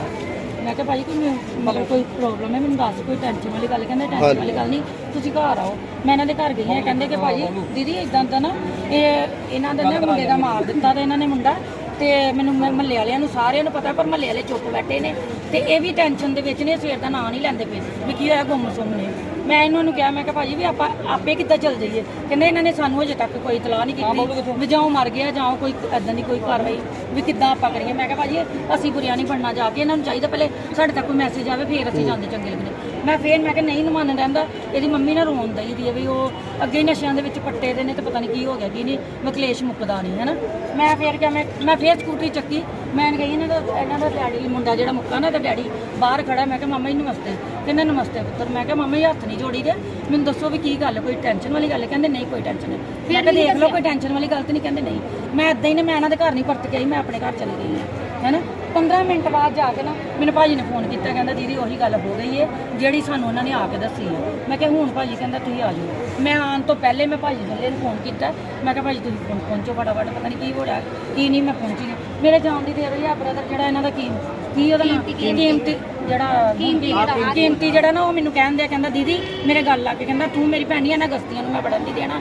ਇਹਨਾਂ ਨੇ ਉਹਨੂੰ ਮਾਰ ਦਿੱਤਾ, ਰਾਤ ਮਾਰ ਕੇ ਮਾਰ ਛੜਿਆ। ਮੈਂ ਕਿਹਾ ਤੂੰ ਕਿੱਥੇ ਗਿਆ ਸੀ? ਕਹਿੰਦਾ ਮੈਂ ਬਾਹਰ ਹੀ, ਇਹਨਾਂ ਨੇ ਮੈਨੂੰ ਬਾਹਰ ਕੱਢ ਦਿੱਤਾ। ਨਹੀਂ ਇਹਨਾਂ ਦੀ ਮਦਰ ਵੱਲੋਂ ਦੂਜੇ ਅੰਦਰ ਦਿਆ ਹੀ ਕਹਿਣ, ਕਹਿੰਦਾ ਮੈਂ ਰਾਤੀ ਬਹੁਤ ਕੰਧਾਂ ਟੱਪੀਆਂ ਨੇ, ਬਹੁਤ ਇਹਨੂੰ ਰੋਕਿਆ, ਇਹਨਾਂ ਨੇ ਬੂਹਾ ਨਹੀਂ ਖੋਲਿਆ, ਮੈਨੂੰ ਇਹਨਾਂ ਨੇ ਅੰਦਰ ਨਹੀਂ ਆਉਣ ਦਿੱਤਾ। ਇਹਨਾਂ ਨੇ ਬੱਚੇ ਨੂੰ ਬਹੁਤ ਹਰਾਸਮੈਂਟ ਕੀਤਾ। ਦੂਜੀ ਗੱਲ, ਜਦੋਂ ਆਪਾਂ ਬਾਡੀ ਦੇਖੀ ਆ ਕੇ ਬਾਡੀ ਦਾ ਐਦਾਂ ਹੀ ਇਹਨਾਂ ਨੇ ਸਵੇਰੇ ਨਹਾਉਣ ਲੱਗਿਆ ਸਾਰਾ ਕੁਝ ਕੀਤਾ। ਉੱਥੇ ਵੀ ਮੁੰਡੇ, ਅਸੀਂ ਇਹਨਾਂ ਦਾ ਪੂਰਾ ਸਾਥ ਦਿੱਤਾ ਵੀ ਚਲੋ ਨਸ਼ੇੜੀ, ਉਹਨੇ ਪਤਾ ਨਹੀਂ ਟੀਕਾ ਲਾ ਲਿਆ ਜੇ। ਉਲਟੇ ਇਸ ਮੁੰਡੇ ਨੇ ਜਿਹਨੇ ਖੁੱਦਾ ਚੱਕਿਆ ਏ, ਇਹਦੇ ਮਾਸੀ ਦਾ ਮੁੰਡਾ ਏ ਵੇ, ਇਹਦਾ ਹੀ ਨਾਂ ਕੰਪਲੇਂਟ 'ਚ ਦੇਣ ਲੱਗ ਪਏ। ਤੁਸੀਂ ਦੇਖੋ ਵੀ ਇੱਕ ਆਪਾਂ ਚੋਰ, ਇੱਕ ਨਾਲੇ ਚਤਰ। ਤੇ ਭੈਣ ਨੇ ਸਮਝਾਇਆ ਤੇ ਮੈਂ ਵੀ ਘਰ ਆਇਆ ਜੀ। ਤੁਹਾਡੇ ਤੋਂ ਛੋਟੇ ਬ੍ਰਦਰ ਸੀ ਤੁਹਾਡੇ? ਠੀਕ ਹੈ।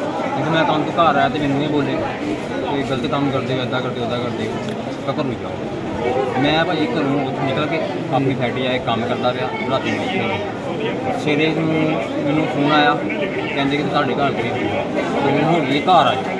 ਅੱਛਾ, ਤੁਸੀਂ ਉਸ ਘਰ ਲੱਗ ਰਹਿੰਦੇ ਸੀ? ਨਹੀਂ ਰਹਿੰਦਾ ਮੈਂ ਕੰਮ ਤੇ ਸੀਗੇ ਜੀ। ਹਾਂ ਰਾਤੀ ਕੰਮ ਤੇ ਸੀ। ਹਾਂ ਰਾਤੀ ਕੰਮ ਤੇ ਸੀ, ਉੱਥੇ ਕੈਮਰੇ ਲੱਗੇ ਆ, ਕੋਈ ਨੂੰ ਦੇਖੋ ਜੀ ਮੈਂ ਉੱਥੇ ਕੰਮ ਤੇ ਰਾਤੀ। ਤੇ ਜਦੋਂ ਮੈਨੂੰ ਮੁੰਡਿਆਂ ਨੇ ਕਿਹਾ ਫੋਨ ਆਇਆ ਘਰ ਜਾ ਤੇ ਮੈਨੂੰ ਪੁੱਛ ਲੜਾ। ਮੈਂ ਕਿਹਾ ਯਾਰ ਮੈਣੀ ਵਾਲਾ ਘਰ ਦੇ ਮੇਰੇ ਨਾਲ ਬੋਲੇ ਆ। ਮੈਂ ਕਿਹਾ ਮੈਣੀ ਵਾਲਾ ਘਰ, ਕਹਿੰਦੇ ਨਹੀਂ, ਕਹਿੰਦੇ ਕੋਈ ਗੱਲ ਹੋ ਗਈ ਜਾ ਘਰ। ਜੇ ਮੈਂ ਘਰ ਗਿਆ ਤੇ ਅੱਗੇ ਦੇਖਿਆ ਤੇ ਇਹ ਗੱਲ ਬਤਾਇਆ ਇਹਨਾਂ ਪਹਿਲਾਂ। ਨਹੀਂ ਤੁਹਾਨੂੰ ਘਰਦਿਆਂ ਨੇ ਕੀ ਦੱਸਿਆ ਸੀਗਾ ਕਿ ਇਹਨੇ ਆਤਮ ਹੱਤਿਆ ਕੀਤੀ ਆ ਜਾਂ ਨਸ਼ੇ ਦੇ ਕਰਕੇ ਮਰਿਆ ਜਾਂ ਕਿਸੇ ਨੇ ਮਾਰਿਆ ਗਿਆ? ਘਰ ਜਾ ਕੇ ਭਾਜੀ ਕਿਸੇ ਨਾਲ ਕੋਈ ਗੱਲ ਨਹੀਂ ਹੋਈ। ਮੈਨੂੰ ਗੁੱਸਾ ਹੋਇਆ ਇਹ ਨਾ 3-4 ਦਿਨ ਪਹਿਲਾਂ ਨੇ ਨਾ ਕਿ ਨਸ਼ਾ ਕੀਤਾ ਸੀ, ਉਹਦੀ ਵੀਡੀਓ ਵੀ ਹੈਗੀ ਹੈ। ਨਹੀਂ ਤੁਹਾਡਾ ਭਰਾ ਮਰ ਜਾਂਦਾ, ਪਰ ਗੁੱਸਾ ਤਾਂ ਚਲੋ ਦੂਰ ਦੀ ਗੱਲ ਹੈ ਨਾ। ਦੂਸਰਾ ਭਰਾ ਤਾਂ ਮਰ ਹੀ ਗਿਆ, ਉਹ ਤੁਸੀਂ ਜਾਣਨ ਦੀ ਕੋਸ਼ਿਸ਼ ਨਹੀਂ ਕੀਤੀ ਕਿੱਦਾਂ ਮਰਿਆ, ਕਿਹਨੇ ਮਾਰਿਆ ਜਾਂ ਆਪ ਮਰਿਆ, ਕੀ ਕਾਰਨ ਦੇ? ਦੇਖਣਾ ਕਿ ਰਸ਼ ਪਿਆ ਤਾਂ ਮੈਂ ਕੋਈ ਗੱਲਬਾਤ ਕਿਸੇ ਨੇ ਕੀਤੀ। ਮੈਂ ਬਸ ਇਹ ਪੁੱਛਿਆ ਕਿ ਕੀ ਹੋਇਆ, ਕਹਿੰਦੇ ਜੀ ਪੂਰਾ ਹੋ ਗਿਆ। ਮੈਂ ਕਿੱਦਾਂ ਹੋ ਗਿਆ ਕੋਈ ਪਤਾ ਲੱਗੇ। ਤੇ ਰਾਤੀ ਭਾਈ ਜਦੋਂ ਮੈਨੂੰ ਮਿਲਿਆ ਸੀ ਨਾ, ਤੇ ਉਹਨਾਂ ਨੇ ਡਰਿੰਕ ਵੀ ਕੀਤੀ ਸੀ ਕਿ ਕਦੀ ਇੱਧਰ ਡਿੱਗਦਾ ਪਿਆ ਸੀ, ਕਦੀ ਇੱਧਰ ਡਿੱਗਦਾ ਪਿਆ ਸੀ। ਨਹੀਂ ਹੁਣ ਉਹਦੇ ਛਾਤੀ ਦੇ ਵੀ ਨਿਸ਼ਾਨ ਆ। ਹੁਣ ਉਹਨਾਂ ਨੇ ਪੁਲਿਸ ਆਈ ਇੱਥੇ ਮੌਕੇ ਤੇ, ਉਹਨਾਂ ਨੇ ਬੋਡੀ ਸਾਰੀ ਖੋਲੀ ਆ, ਉਹਦੇ ਤੇ ਨਿਸ਼ਾਨ ਆ, ਉਹਦੇ ਗਲੇ ਤੇ ਵੀ ਨਿਸ਼ਾਨ ਆ। ਉਹ ਕਿਸ ਚੀਜ਼ ਦੇ ਨਿਸ਼ਾਨ? ਲੜਾਈ ਹੋਈ ਸੀਗੀ ਕੋਈ? ਉਹ ਭਾਜੀ 3 ਦਿਨ ਪਹਿਲਾਂ ਉਹਨਾਂ ਨੇ ਇੱਦਾਂ ਹੀ ਨਸ਼ਾ ਕੀਤਾ ਤੇ ਡਿੱਗ ਗਿਆ ਸੀ। ਅੱਛਾ। ਤੇ ਘਰ ਦੇ ਚੱਕ ਕੇ ਇਹਨਾਂ ਨੂੰ ਜ਼ਬਰਦਸਤ ਚੱਕ ਕੇ ਅੰਦਰ ਪਾਇਆ। ਅੰਦਰ ਪਾ ਕੇ ਤੈਨੂੰ ਬੜੀ ਮੁਸ਼ਕਲ ਠਾਇਆ, ਇੱਧਰ ਪੇੜਾ ਚੂੜਾ ਮਾਰੀਆਂ, ਥੱਪੜ ਮਾਰੇ ਇਹਦੇ ਚੰਗੇ, ਸਾਨੂੰ ਹੋਸ਼ ਦਵਾਈ। ਫਿਰ ਕਿਤੇ ਜਾ ਕੇ ਕੋਈ 15-20 ਮਿੰਟ ਬਾਅਦ ਨੂੰ ਹੋਸ਼। ਸਰਹੱਦੀ ਪਿੰਡਾਂ ਦੇ ਸਰਪੰਚਾਂ ਨਾਲ ਸੰਵਾਦ ਕਰਨ ਪਹੁੰਚੇ ਪੰਜਾਬ ਦੇ ਰਾਜਪਾਲ ਸ਼੍ਰੀ ਬਨਵਾਰੀ ਲਾਲ ਪੁਰੋਹਿਤ। ਉਹਨਾਂ ਕਿਹਾ ਕਿ ਸਰਹੱਦ ਪਾਰ ਤੋਂ ਮੁਲਕ ਭਾਰਤ ਵਿੱਚ ਲਗਾਤਾਰ ਅਸ਼ਾਂਤੀ ਫੈਲਾ ਰਿਹਾ ਹੈ ਤੇ ਆਏ ਦਿਨ ਨਸ਼ੇ ਤੇ ਹਥਿਆਰਾਂ ਦੀ ਤਸਕਰੀ ਕਰ ਰਿਹਾ ਹੈ ਤੇ ਇਹ ਰੁਕ ਸਕਦਾ ਹੈ, ਪਰ ਲੋਕਾਂ ਨੂੰ ਸੁਰੱਖਿਆ ਏਜੰਸੀਆਂ ਦਾ ਸਾਥ ਦੇਣਾ ਪਵੇਗਾ। ਉਹ ਅੱਜ ਫਾਜ਼ਿਲਕਾ ਦੇ ਸਰਕਾਰੀ MR ਕਾਲਜ ਵਿੱਚ ਜ਼ਿਲ੍ਹੇ ਦੇ ਸਰਹੱਦੀ ਪਿੰਡਾਂ ਦੇ ਪੰਚਾਂ ਸਰਪੰਚਾਂ ਨੂੰ ਸੰਬੋਧਨ ਕਰ ਰਹੇ ਸਨ। ਪੰਜਾਬ ਦੇ ਕੈਬਨਿਟ ਮੰਤਰੀ ਫੌਜਾ ਸਿੰਘ ਸਰਾਰੀ ਦੀ ਆਡੀਓ ਲੀਕ ਮਾਮਲੇ ਵਿੱਚ ਫਾਜ਼ਿਲਕਾ ਐਸਸੀ ਵਿੰਗ ਦੇ ਜ਼ਿਲ੍ਹਾ ਪ੍ਰਧਾਨ ਡਾਕਟਰ ਹਰਜੀਤ ਸਿੰਘ ਸ਼ਾਰੀ ਨੇ ਇਸ ਨੂੰ ਕੈਬਨਿਟ ਮੰਤਰੀ ਨੂੰ ਸੋਚੀ ਸਮਝੀ ਚਾਲ ਹੈ। ਉਹਨਾਂ ਕਿਹਾ ਕਿ ਫੌਜਾ ਸਿੰਘ ਇੱਕ ਵਧੀਆ ਇਨਸਾਨ ਹਨ ਤੇ ਹਮੇਸ਼ਾ ਇਮਾਨਦਾਰੀ ਲਈ ਜਾਣੇ ਜਾਂਦੇ ਹਨ। ਮੈਂ ਡਾਕਟਰ ਹਰਜੀਤ ਸਿੰਘ ਸ਼ਾਰੀ, ਜ਼ਿਲ੍ਹਾ ਪ੍ਰਧਾਨ Aam Aadmi party SC wing Fazilka. ਪਰਸੋਂ ਜਿਹੜੀ ਗੁਰੂ ਸਾਹਿਬ ਵਿੱਚ ਕੈਬਨਿਟ ਮੰਤਰੀ ਸਰਦਾਰ ਫੌਜਾ ਸਿੰਘ ਸਰਾਰੀ ਦੇ ਖਿਲਾਫ ਇੱਕ ਆਡੀਓ ਵਾਇਰਲ ਹੋਈ ਹੈ, ਉਹ ਬਿਲਕੁਲ ਗਲਤ ਹੈ, ਕਿਉਂਕਿ ਫੌਜਾ ਸਿੰਘ ਇੱਕ ਇਮਾਨਦਾਰ, ਸੁੱਚਾ ਔਰ ਸੱਚਾ ਇਨਸਾਨ ਹੈ ਔਰ ਉਸਨੇ ਪੰਜਾਬ ਪੁਲਿਸ ਵਿੱਚ ਨੌਕਰੀ ਕੀਤੀ ਹੈ। ਉਸ ਨੂੰ ਸਾਰਾ ਪਤਾ ਹੈ ਕਿ ਚੋਰ ਨੂੰ ਕਿਸ ਤਰ੍ਹਾਂ ਕਾਬੂ ਕੀਤਾ ਜਾਂਦਾ ਹੈ। ਇਸ ਵਾਸਤੇ ਅਸੀਂ ਹਾਈ ਕਮਾਂਡ ਦੇ ਨੋਟਿਸ 'ਚ ਪਾਉਣਾ ਚਾਹੁੰਦੇ ਹਾਂ ਔਰ ਇਲਾਕੇ ਦੀ ਜਨਤਾ ਨੂੰ ਵੀ ਇਹ ਦੱਸਣਾ ਚਾਹੁੰਦੇ ਹਾਂ ਕਿ ਉਹ ਇੱਕ ਪੰਜਾਬ ਪੁਲਿਸ ਦੇ ਅਫਸਰ ਰਹਿ ਕੇ ਉਸਨੇ ਕਿਵੇਂ ਉਹਨਾਂ ਨੂੰ ਕਾਬੂ ਕਰਨਾ ਸੀ, ਉਹਦੀ ਜਿਹੜੀ ਉਹ ਪਲੈਨਿੰਗ ਨਾਲ ਹੀ ਕਾਬੂ ਕੀਤਾ ਜਾਣਾ ਸੀ। ਉਹ ਜਿਹੜੀ ਆਡੀਓ ਵਾਇਰਲ ਹੋਈ ਹੈ ਉਹ ਬਿਲਕੁਲ ਗਲਤ ਹੋਈ ਹੈ, ਉਸ ਨੂੰ ਜਿਹੜਾ ਨਾ ਗਲਤ ਸਮਝਿਆ ਜਾਵੇ। ਔਰ ਸਰਦਾਰ ਫੌਜਾ ਸਿੰਘ ਵਧੀਆ, ਸੁੱਚਾ ਤੇ ਸੱਚਾ ਇਮਾਨਦਾਰ ਇਨਸਾਨ ਹੈ। ਕੀ ਕਾਰਨ ਮਤਲਬ ਕਿੰਨਾ ਕਰਵਾਈ ਹੈ, ਕਿਉਂ ਹੋਈ? ਉਹ ਜੀ ਜਿਹੜੇ ਮੇਰੀ ਗੱਲ ਸੁਣੋ, ਜਿਨ੍ਹਾਂ ਦੇ ਖਿਲਾਫ ਪਰਚਾ ਹੋਇਆ ਜਿਹੜੇ ਆਪਣੇ ਆਪ ਨੂੰ ਮੰਤਰੀ ਸਮਝਦੇ ਸੀ, ਉਸ ਨੂੰ ਪਤਾ ਲੱਗਾ ਕਿ ਇਹ ਅਨਸਰ ਜਿਹੜਾ ਗਲਤ ਕੰਮ ਕਰ ਰਹੇ ਨੇ, ਉਹਨੇ ਉਹਨਾਂ ਦੀ ਮਦਦ ਨਹੀਂ ਕੀਤੀ। ਉਸ ਮਦਦ ਨਾ ਕਰਨ ਦੀ ਵਜ੍ਹਾ ਕਰਕੇ ਉਹਦੀ ਜਿਹੜੀ ਆਡੀਓ ਵਾਇਰਲ ਕੀਤੀ। ਜਿਹੜੇ ਸਰਦਾਰ ਫੌਜਾ ਸਿੰਘ ਜਦੋਂ ਕੈਬਨਿਟ ਮੰਤਰੀ ਬਣੇ ਨੇ ਨਾ, ਉਦੋਂ ਤੋਂ ਹੀ ਉਹਨਾਂ ਦੇ ਜਿਹੜਾ ਨਾ ਅੰਦਰ ਕੁਰਕ ਸੀ ਕਿ ਇਹ ਇਨਸਾਨ ਰਹਿਸੇ ਬਰਾਦਰੀ ਦਾ ਜਿਹੜੇ ਨੂੰ ਕੈਬਨਿਟ ਵਿੱਚ ਸ਼ਾਮਲ ਕੀਤਾ ਗਿਆ, ਇਹ ਨਹੀਂ ਹੋਣਾ ਚਾਹੀਦਾ ਸੀ। ਇਸ ਵਜ੍ਹਾ ਕਰਕੇ ਜਿਹੜਾ ਨਾ ਉਸ ਨੂੰ ਬਦਨਾਮ ਕਰਨ ਦੀ ਕੋਸ਼ਿਸ਼ ਕੀਤੀ ਜਾ ਰਹੀ। ਵੀ ਇਹਨੂੰ ਜੀ ਇਹਦੇ ਵਿੱਚ ਅਕਾਲੀ ਵੀ ਤੇ ਕਾਂਗਰਸ ਸਾਰੇ ਇਨਵੋਲਵ ਹੈਗੇ ਨੇ। ਇਹ ਸਾਰਿਆਂ ਦੀ ਜਿਹੜੀ ਸਹਿਮਤੀ ਨਾਲ ਹੀ ਜਿਹੜਾ ਉਹਦੇ ਖਿਲਾਫ ਆਡੀਓ ਵਾਇਰਲ ਕੀਤੀ। ਬਿਲਕੁਲ ਸਰਦਾਰ ਫੌਜਾ ਸਿੰਘ ਬਿਲਕੁਲ ਨਿਰਦੋਸ਼ ਹੈ ਔਰ ਇਮਾਨਦਾਰ ਸੱਚਾ ਸੁੱਚਾ ਇਨਸਾਨ ਹੈ। ਉਸਨੇ ਉਹ ਜਿਹੜਾ ਨਾ ਦਾ ਕੰਮ ਕਦੇ ਕੀਤਾ ਔਰ ਨਾ ਹੀ ਇਸਨੇ। ਸ਼੍ਰੋਮਣੀ ਅਕਾਲੀ ਦਲ ਅੰਮ੍ਰਿਤਸਰ ਦੇ ਪ੍ਰਧਾਨ ਸਿਮਰਨਜੀਤ ਮਾਨ ਨੇ ਅੱਜ ਅੰਮ੍ਰਿਤਸਰ ਵਿੱਚ ਪ੍ਰੈਸ ਕਾਨਫਰੰਸ ਕੀਤੀ, ਜਿੱਥੇ ਉਹਨਾਂ ਕਿਹਾ ਕਿ 15 ਸਤੰਬਰ 2022 ਨੂੰ ਸਮੁੱਚਾ ਸੰਯੁਕਤ ਰਾਸ਼ਟਰ ਜਮਹੂਰੀਅਤ ਦਿਵਸ ਮਨਾਇਆ ਰਹੇ ਹਾਂ ਅਤੇ ਉਹਨਾਂ ਕਿਹਾ ਹੈ ਕਿ ਉਸ ਦਿਨ ਸਾਰੀ ਪਾਰਟੀ ਸ਼੍ਰੀ ਹਰਿਮੰਦਰ ਸਾਹਿਬ ਦੇ ਬਾਹਰ ਵੱਡੀ ਕਾਨਫਰੰਸ ਕਰਨਗੇ। ਉਹਨਾਂ ਕਿਹਾ ਕਿ ਆਜ਼ਾਦੀ ਤੋਂ ਪਹਿਲਾਂ ਪੰਡਿਤ ਜਵਾਹਰ ਲਾਲ ਨਹਿਰੂ ਅਤੇ ਮਹਾਤਮਾ ਗਾਂਧੀ ਨੇ ਸਿੱਖ ਕੌਮ ਨਾਲ ਵਾਅਦਾ ਕੀਤਾ ਸੀ ਕਿ ਆਜ਼ਾਦੀ ਤੋਂ ਬਾਅਦ ਸਿੱਖਾਂ ਨੂੰ ਸਾਰੇ ਹੱਕ ਮਿਲਣਗੇ, ਪਰ ਅਜਿਹਾ ਨਹੀਂ ਹੋਇਆ। ਸਾਰੀ ਦੁਨੀਆ ਦੇ ਵਿੱਚ ਜਮਹੂਰੀਅਤ ਦਿਵਸ ਵਜੋਂ UN ਮਨਾ ਰਹੀ ਹੈ ਤੇ ਸਾਡੀ ਪਾਰਟੀ ਇੱਥੇ ਦਰਬਾਰ ਸਾਹਿਬ ਦੇ ਅੱਗੇ ਇੱਕ ਬਹੁਤ ਵੱਡਾ ਮੁਜ਼ਾਹਰਾ ਕਰ ਰਹੀ ਹੈ ਕਿ ਜਿਹੜੀ ਸਾਨੂੰ ਸਿੱਖਾਂ ਨੂੰ ਜਮਹੂਰੀਅਤ 1925 ਦੇ ਵਿੱਚ ਮਿਲੀ ਸੀ, ਸਾਡੀ SGPC ਬਣੀ ਸੀਗੀ, ਇੰਨੀਆਂ ਕੁਰਬਾਨੀਆਂ ਤੋਂ ਬਾਅਦ ਮਹੰਤਾਂ ਤੋਂ ਗੁਰਦੁਆਰੇ ਛੜਾਏ ਗਏ। ਬਦਤਮੀਜ਼ੀ ਹੈ ਸਾਡੇ ਵੱਲੋਂ ਵੀ ਕਿਸੇ ਵੱਲੋਂ ਵੀ ਕਿ ਜੇ ਪ੍ਰੈਸ ਕਾਨਫਰੰਸ ਹੁੰਦੀ ਹੋਵੇ ਤਾਂ ਵਿੱਚ ਇਹ ਟੈਲੀਫੋਨ ਵੱਜ ਜਾਣ। ਇਹ 15 ਸਤੰਬਰ ਨੂੰ ਦੁਨੀਆ ਦੇ ਵਿੱਚ UN ਜਮਹੂਰੀਅਤ ਦਿਵਸ ਰੱਖ ਕੇ ਜਮਹੂਰੀਅਤ ਦਿਨ ਮਨਾ ਰਿਹਾ ਹੈ ਤੇ ਸਾਡੀ ਪਾਰਟੀ 15 ਤਰੀਕ ਨੂੰ ਦਰਬਾਰ ਸਾਹਿਬ ਦੇ ਅੱਗੇ ਇੱਕ ਵੱਡੀ ਕਾਨਫਰੰਸ ਕਰ ਰਹੀ ਹੈ ਕਿ ਸਾਡੀ ਸਿੱਖਾਂ ਦੀ ਜਿਹੜੀ ਜਮਹੂਰੀਅਤ ਹੈ, ਜਿਹੜਾ ਅੰਗਰੇਜ਼ਾਂ ਨੇ ਬਿੱਲ ਪਾਸ ਕੀਤਾ ਸੀ 1925 ਦੇ ਵਿੱਚ ਤੇ ਸਾਡੀ SGPC ਸ਼੍ਰੋਮਣੀ ਗੁਰਦੁਆਰਾ ਕਮੇਟੀ ਸਥਾਪਿਤ ਹੋਈ ਸੀਗੀ, ਜਦ ਕਿ ਏਸ਼ੀਆ ਦੇ ਵਿੱਚ 1925 ਦੇ ਵਿੱਚ ਕੋਈ ਵੀ ਪਾਰਲੀਮੈਂਟ ਹੈ ਨਹੀਂ ਸੀ, ਕੋਈ ਜਮਹੂਰੀਅਤ ਨਹੀਂ ਸੀ। ਤੇ ਵੱਡੀ ਗੱਲ ਇਹ ਸੀ ਕਿ ਸਿੱਖ ਰਸਮ ਦੇ ਮੁਤਾਬਕ ਵੋਟ ਬੀਬੀਆਂ ਨੂੰ ਵੀ ਬਰਾਬਰਤਾ ਦੇ ਕੇ ਦਿੱਤਾ ਗਿਆ ਸੀ ਹੱਕ, ਜਦ ਕਿ ਯੂਰਪ ਦੇ ਵਿੱਚ ਅਮਰੀਕਾ ਦੇ ਵਿੱਚ ਬੀਬੀਆਂ ਵੋਟ ਦੇ ਲਈ ਜਦੋਜਹਿਦ ਕਰ ਰਹੀਆਂ ਸੀ ਤੇ ਬਾਜ਼ਾਰਾਂ 'ਚ ਜਾ ਕੇ ਸ਼ੀਸ਼ੇ ਤੋੜਦੀਆਂ ਸੀਗੀਆਂ ਤੇ ਜਿੰਨੇ ਵੀ ਲੈਟਰ ਬਾਕਸ ਹੁੰਦੇ ਸੀ ਉਹਨਾਂ ਦੇ ਵਿੱਚ ਪਟਾਕੇ ਪਾ ਕੇ ਬੰਬ ਪਾ ਕੇ ਉਹ ਦਿਖਾਉਂਦੀਆਂ ਸੀ ਕਿ ਬੀਬੀਆਂ ਨੂੰ ਜਮਹੂਰੀਅਤ। ਪੰਜਾਬ ਦੇ ਭਗਵੰਤ ਮਾਨ ਦੀ ਸਰਕਾਰ ਚਾਰੇ ਪਾਸਿਓਂ ਘਿਰਦੀ ਹੋਈ ਨਜ਼ਰ ਆ ਰਹੀ ਹੈ ਤੇ ਹੁਣ ਮਜ਼ਦੂਰਾਂ ਦੀਆਂ ਕਈ ਜਥੇਬੰਦੀਆਂ ਨੇ ਸੰਗਰੂਰ ਵਿੱਚ ਮੁੱਖ ਮੰਤਰੀ ਦੇ ਘਰ ਦੇ ਬਾਹਰ ਰੋਸ ਪ੍ਰਦਰਸ਼ਨ ਸ਼ੁਰੂ ਕਰ ਦਿੱਤਾ ਤੇ ਪੱਕਾ ਮੋਰਚਾ 3 ਦਿਨ ਤੱਕ ਰਹੇਗਾ। ਹਾਲਾਂਕਿ ਭਗਵੰਤ ਮਾਨ ਸਰਕਾਰ ਨੇ ਮਜ਼ਦੂਰਾਂ ਦੇ ਇਕੱਠ ਤੇ ਪਾਬੰਦੀ ਲਗਾਈ ਹੋਈ ਹੈ, ਇਸ ਦੇ ਬਾਵਜੂਦ ਵੀ ਇਹ ਧਰਨਾ ਲੱਗ ਗਿਆ। ਮਜ਼ਦੂਰਾਂ ਨੇ ਮੰਗ ਕੀਤੀ ਕਿ ਉਹਨਾਂ ਦੇ ਸਿਰ ਤੇ 6000 ਕਰੋੜ ਦਾ ਕਰਜ਼ਾ ਹੈ ਤੇ ਸਰਕਾਰ ਉਸ ਨੂੰ ਮੁਆਫ ਕਰੇ। ਪਰਮਜੀਤ ਲੋਂਗਲ, ਜ਼ਮੀਨ ਪ੍ਰਾਪਤੀ ਸੰਘਰਸ਼ ਕਮੇਟੀ ਦੇ ਜਨਰਲ ਸੈਕਟਰੀ। ਪਰਮਜੀਤ ਜੀ, ਅੱਜ ਵੱਡਾ ਜਿਹੜਾ ਸੰਘਰਸ਼ ਕੀਤਾ ਜਾ ਰਿਹਾ, CM ਦੀ ਕੋਠੀ ਦੇ ਕਿਹੜੀਆਂ ਮੰਗਾਂ ਲੈ ਕੇ? ਸਾਡੀਆਂ ਲਗਭਗ ਮਜ਼ਦੂਰਾਂ ਦੀਆਂ ਹੱਕੀ ਮੰਗਾਂ ਜਿਹੜੀਆਂ ਲਗਾਤਾਰ, ਚਾਹੇ ਸਰਕਾਰ ਕੋਈ ਵੀ ਆ ਜਾਏ, ਅਸੀਂ ਲਗਾਤਾਰ ਲੜ ਰਹੇ ਹਾਂ ਉਹਨਾਂ ਮੰਗਾਂ ਨੂੰ ਲੈ ਕੇ। ਜਿਵੇਂ ਤੁਸੀਂ ਦੇਖੋ ਕਿ ਮਜ਼ਦੂਰਾਂ ਕੋਲੇ ਰਿਹਾਇਸ਼ੀ ਪਲਾਟ ਨਹੀਂ ਹੈ, ਉਹ ਬਹੁਤ ਛੋਟੇ ਮਕਾਨਾਂ ਦੇ ਵਿੱਚ ਰਹਿ ਰਹੇ ਨੇਗੇ ਤੇ ਅੱਜ ਤੱਕ ਸਾਰੀਆਂ ਸਰਕਾਰਾਂ ਨੇ ਵਾਅਦੇ ਕਰੇ ਕਿ ਅਸੀਂ ਦਵਾਂਗੇ ਪਲਾਟ, ਪਰ ਸਿੰਗਲ ਵੀ ਤੁਹਾਨੂੰ ਕਿਸੇ ਸੰਗਰੂਰ ਦੀ ਜਾਂ ਪੰਜਾਬ ਦੀ ਕੋਈ ਵੀ ਇਹੋ ਜਿਹਾ ਪਿੰਡ ਨਹੀਂ ਮਿਲੂਗਾ ਕਿ ਸਰਕਾਰ ਨੇ ਪਲਾਟ ਦਿੱਤੇ ਹੋਣ। ਤਾਂ ਅੱਜ ਵੀ ਅਸੀਂ ਜਿਹੜੇ ਇਸ ਨਵੀਂ ਬਣੀ ਸਰਕਾਰ ਦੇ ਖਿਲਾਫ ਪਲਾਟਾਂ ਨੂੰ ਲੈ ਕੇ ਤੇ ਜਿਹੜਾ ਪੰਚਾਇਤੀ ਜ਼ਮੀਨ ਆ, ਉਹ ਜ਼ਮੀਨ ਨੂੰ ਲੈ ਕੇ ਲਗਾਤਾਰ ਪਿੰਡਾਂ 'ਚ ਸਿਰ ਪਾੜ ਰਹੇ ਆ, ਲਗਾਤਾਰ ਕਲੈਸ਼ ਵੱਧ ਰਹੇ ਆਗੇ ਤੇ ਆ ਪਿਛਲੇ ਦਿਨੀ ਪਿੰਡ ਹੇੜੀਕੇ ਵਿੱਚ ਅੱਜ ਵੀ ਫਸੀ ਹੋਈ ਆ ਪੰਚਾਇਤੀ ਜ਼ਮੀਨ ਨੂੰ ਲੈ ਕੇ ਸਥਿਤੀ। ਤਾਂ ਜਦੋਂ ਇਹ ਸਰਕਾਰ ਆਈ ਆ, ਇਹ ਸਰਕਾਰ ਵੀ ਕੋਈ ਮਜ਼ਦੂਰਾਂ ਦੇ ਤੀਜੇ ਹਿੱਸੇ ਜਿੱਥੇ ਉਹ ਹਰਾ ਚਾਰਾ ਵੱਢ ਸਕਦੇ ਹੋਣ ਉਹਦੇ ਲਈ ਕੋਈ ਠੋਸ ਹੱਲ ਨਹੀਂ ਕਰ ਪਾ ਰਹੀ ਹੈਗੀ, ਜਿਹਦੇ ਕਰਕੇ ਅਸੀਂ ਅੱਜ ਇੱਥੇ ਇਕੱਠੇ ਹੋਏ ਆ। ਇਹ ਤੋਂ ਬਿਨਾ ਜਿਹੜਾ ਨਰੇਗਾ ਦਾ ਕੰਮ ਆ ਜਾਂ ਇਹ ਤੋਂ ਬਿਨਾ ਜਿਹੜੀ ਦਿਹਾੜੀ ਆ ਮਜ਼ਦੂਰਾਂ ਦੀ ਉਹ ਪ੍ਰੋਪਰ ਮਿਲ ਨਹੀਂ ਰਹੀ। ਸਾਡੀਆਂ ਬੀਬੀਆਂ ਬੇਲੀਆਂ ਘਰਾਂ 'ਚ ਬੈਠੀਆਂ ਨੇ ਤੇ ਉਹ ਲਗਾਤਾਰ ਇਹ ਚੀਜ਼ ਨੂੰ ਲੈ ਕੇ ਚਿੰਤਤ ਨੇ ਵੀ ਅਸੀਂ ਕੰਮ ਕਿੱਥੇ ਕਰੀਏ। ਤਾਂ ਸਰਕਾਰਾਂ ਬਦਲ ਰਹੀਆਂ ਨੇ ਪਰ ਲੋਕਾਂ ਲਈ ਕੰਮ ਦਾ ਪ੍ਰਬੰਧ ਜਿਹੜਾ ਉਹ ਕਿਸੇ ਪਾਸੇ ਨਹੀਂ ਹੋ ਰਿਹਾ ਹੈਗਾ। ਜ਼ਿਲ੍ਹਾ ਗੁਰਦਾਸਪੁਰ ਦੇ ਕਲਾਨੌਰ ਥਾਣੇ ਦੀ ਪੁਲਿਸ ਵੱਲੋਂ ਇੱਕ ਸਿੱਖ ਪਰਿਵਾਰ ਨਾਲ ਸੰਬੰਧਿਤ ਨੌਜਵਾਨ ਨੂੰ ਜਬਰਨ ਧਰਮ ਪਰਿਵਰਤਨ ਕਰਨ ਲਈ ਉਕਸਾਉਣ ਦੇ ਦੋਸ਼ ਹੇਠ 2 ਵਿਅਕਤੀਆਂ ਖਿਲਾਫ ਧਾਰਾ 295 ਤਹਿਤ ਮਾਮਲਾ ਦਰਜ ਕੀਤਾ ਗਿਆ ਸੀ। ਪਰ ਇਹਨਾਂ ਦੇ ਹੱਕ ਵਿੱਚ ਈਸਾਈ ਸਮੁਦਾਇ ਦੇ ਲੋਕ ਉਤਰ ਆਏ ਹਨ ਤੇ ਪਰਚਾ ਰੱਦ ਕਰਵਾਉਣ ਦੀ ਮੰਗ ਕੀਤੀ। ਪਰ ਦੂਜੇ ਪਾਸੇ ਸ਼ਿਕਾਇਤਕਰਤਾ ਨੇ ਕਿਹਾ ਕਿ ਪਰਚਾ ਰੱਦ ਨਾ ਹੋਵੇ ਤੇ ਸਖਤ ਕਾਰਵਾਈ ਕੀਤੀ ਜਾਵੇ। ਸਾਰੀਆਂ ਜਥੇਬੰਦੀਆਂ ਜਿਹੜੀਆਂ ਉਹ ਇਕੱਤਰ ਹੋਈਆਂ ਨੇ ਕਿ ਇਹੋ ਜਿਹੇ ਟਾਈਮ ਦੇ ਉੱਤੇ ਜਿਹੜਾ ਵਾ ਉਹ ਸਾਡਾ ਫਰਜ਼ ਬਣਦਾ ਵਾ, ਕਿਉਂਕਿ ਧਰਮ ਜਿਹੜਾ ਵਾ ਕੋਈ ਵੀ ਮਾੜਾ ਨਹੀਂ ਆ। ਆਪਣੀ ਜਗ੍ਹਾ ਤੇ ਜਿਸ ਧਰਮ ਦੇ ਵਿੱਚ ਬੰਦਾ ਹੈਗਾ ਉਹਨੂੰ ਆਪਣੇ ਧਰਮ ਦਾ ਸਤਿਕਾਰ ਕਰਨਾ ਚਾਹੀਦਾ, ਉਹਦਾ ਜਿਹੜਾ ਉਹਦੇ ਵਿੱਚ ਪਰਪੱਕ ਰਹਿਣਾ ਚਾਹੀਦਾ ਵਾ। ਔਰ ਦੂਸਰੇ ਧਰਮਾਂ ਦਾ ਜਿਹੜਾ ਵਾ ਉਹਦਾ ਅਸੀਂ ਨਿੰਦਿਆ ਨਹੀਂ ਕਰਨੀ, ਉਹਦਾ ਸਤਿਕਾਰ ਉਹ ਕਰਨ ਜਿਹੜਾ ਉਹ ਧਰਮ ਨਾਲ ਰਿਲੇਟਡ ਹੈ। ਔਰ ਮੈਂ ਇਹੋ ਗੱਲ ਕਹਿਣੀ ਚਾਹੁੰਦਾ ਵਾਂ ਪ੍ਰਸ਼ਾਸਨ ਨੂੰ ਵੀ ਕਿ ਵੇਖੋ ਬੜਾ ਵੱਡਾ ਮੁੱਦਾ ਚੱਲਣ ਡਿਆ। ਅੱਜ ਤੋਂ ਕੁਝ ਦਿਨ ਪਹਿਲਾਂ ਵੇਖੋ ਤਰਨਤਾਰਨ ਦੇ ਲਾਗੇ ਇਹ ਇੱਕ ਅਜੇ ਖਲਾ ਜਿਹੜਾ ਉਹ ਅਜੇ ਬੰਦ ਨਹੀਂ ਹੋਇਆ। ਨਿਹੰਗ ਸਿੰਘਾਂ ਦਾ ਤੇ ਉਹ ਧਰਮ ਤਬਦੀਲ ਵਾਲਿਆਂ ਦਾ ਆਪਸ ਦੇ ਵਿੱਚ ਪੰਗਾ ਪਿਆ ਔਰ ਉਹ ਅਜੇ ਤੱਕ ਠੰਡਾ ਨਹੀਂ ਹੋਇਆ। ਅੱਜ ਇਹ ਫਿਰ ਸਾਨੂੰ ਜਿਹੜਾ ਵਾ ਮਜਬੂਰ ਕਰ ਰਹੇ ਨੇ।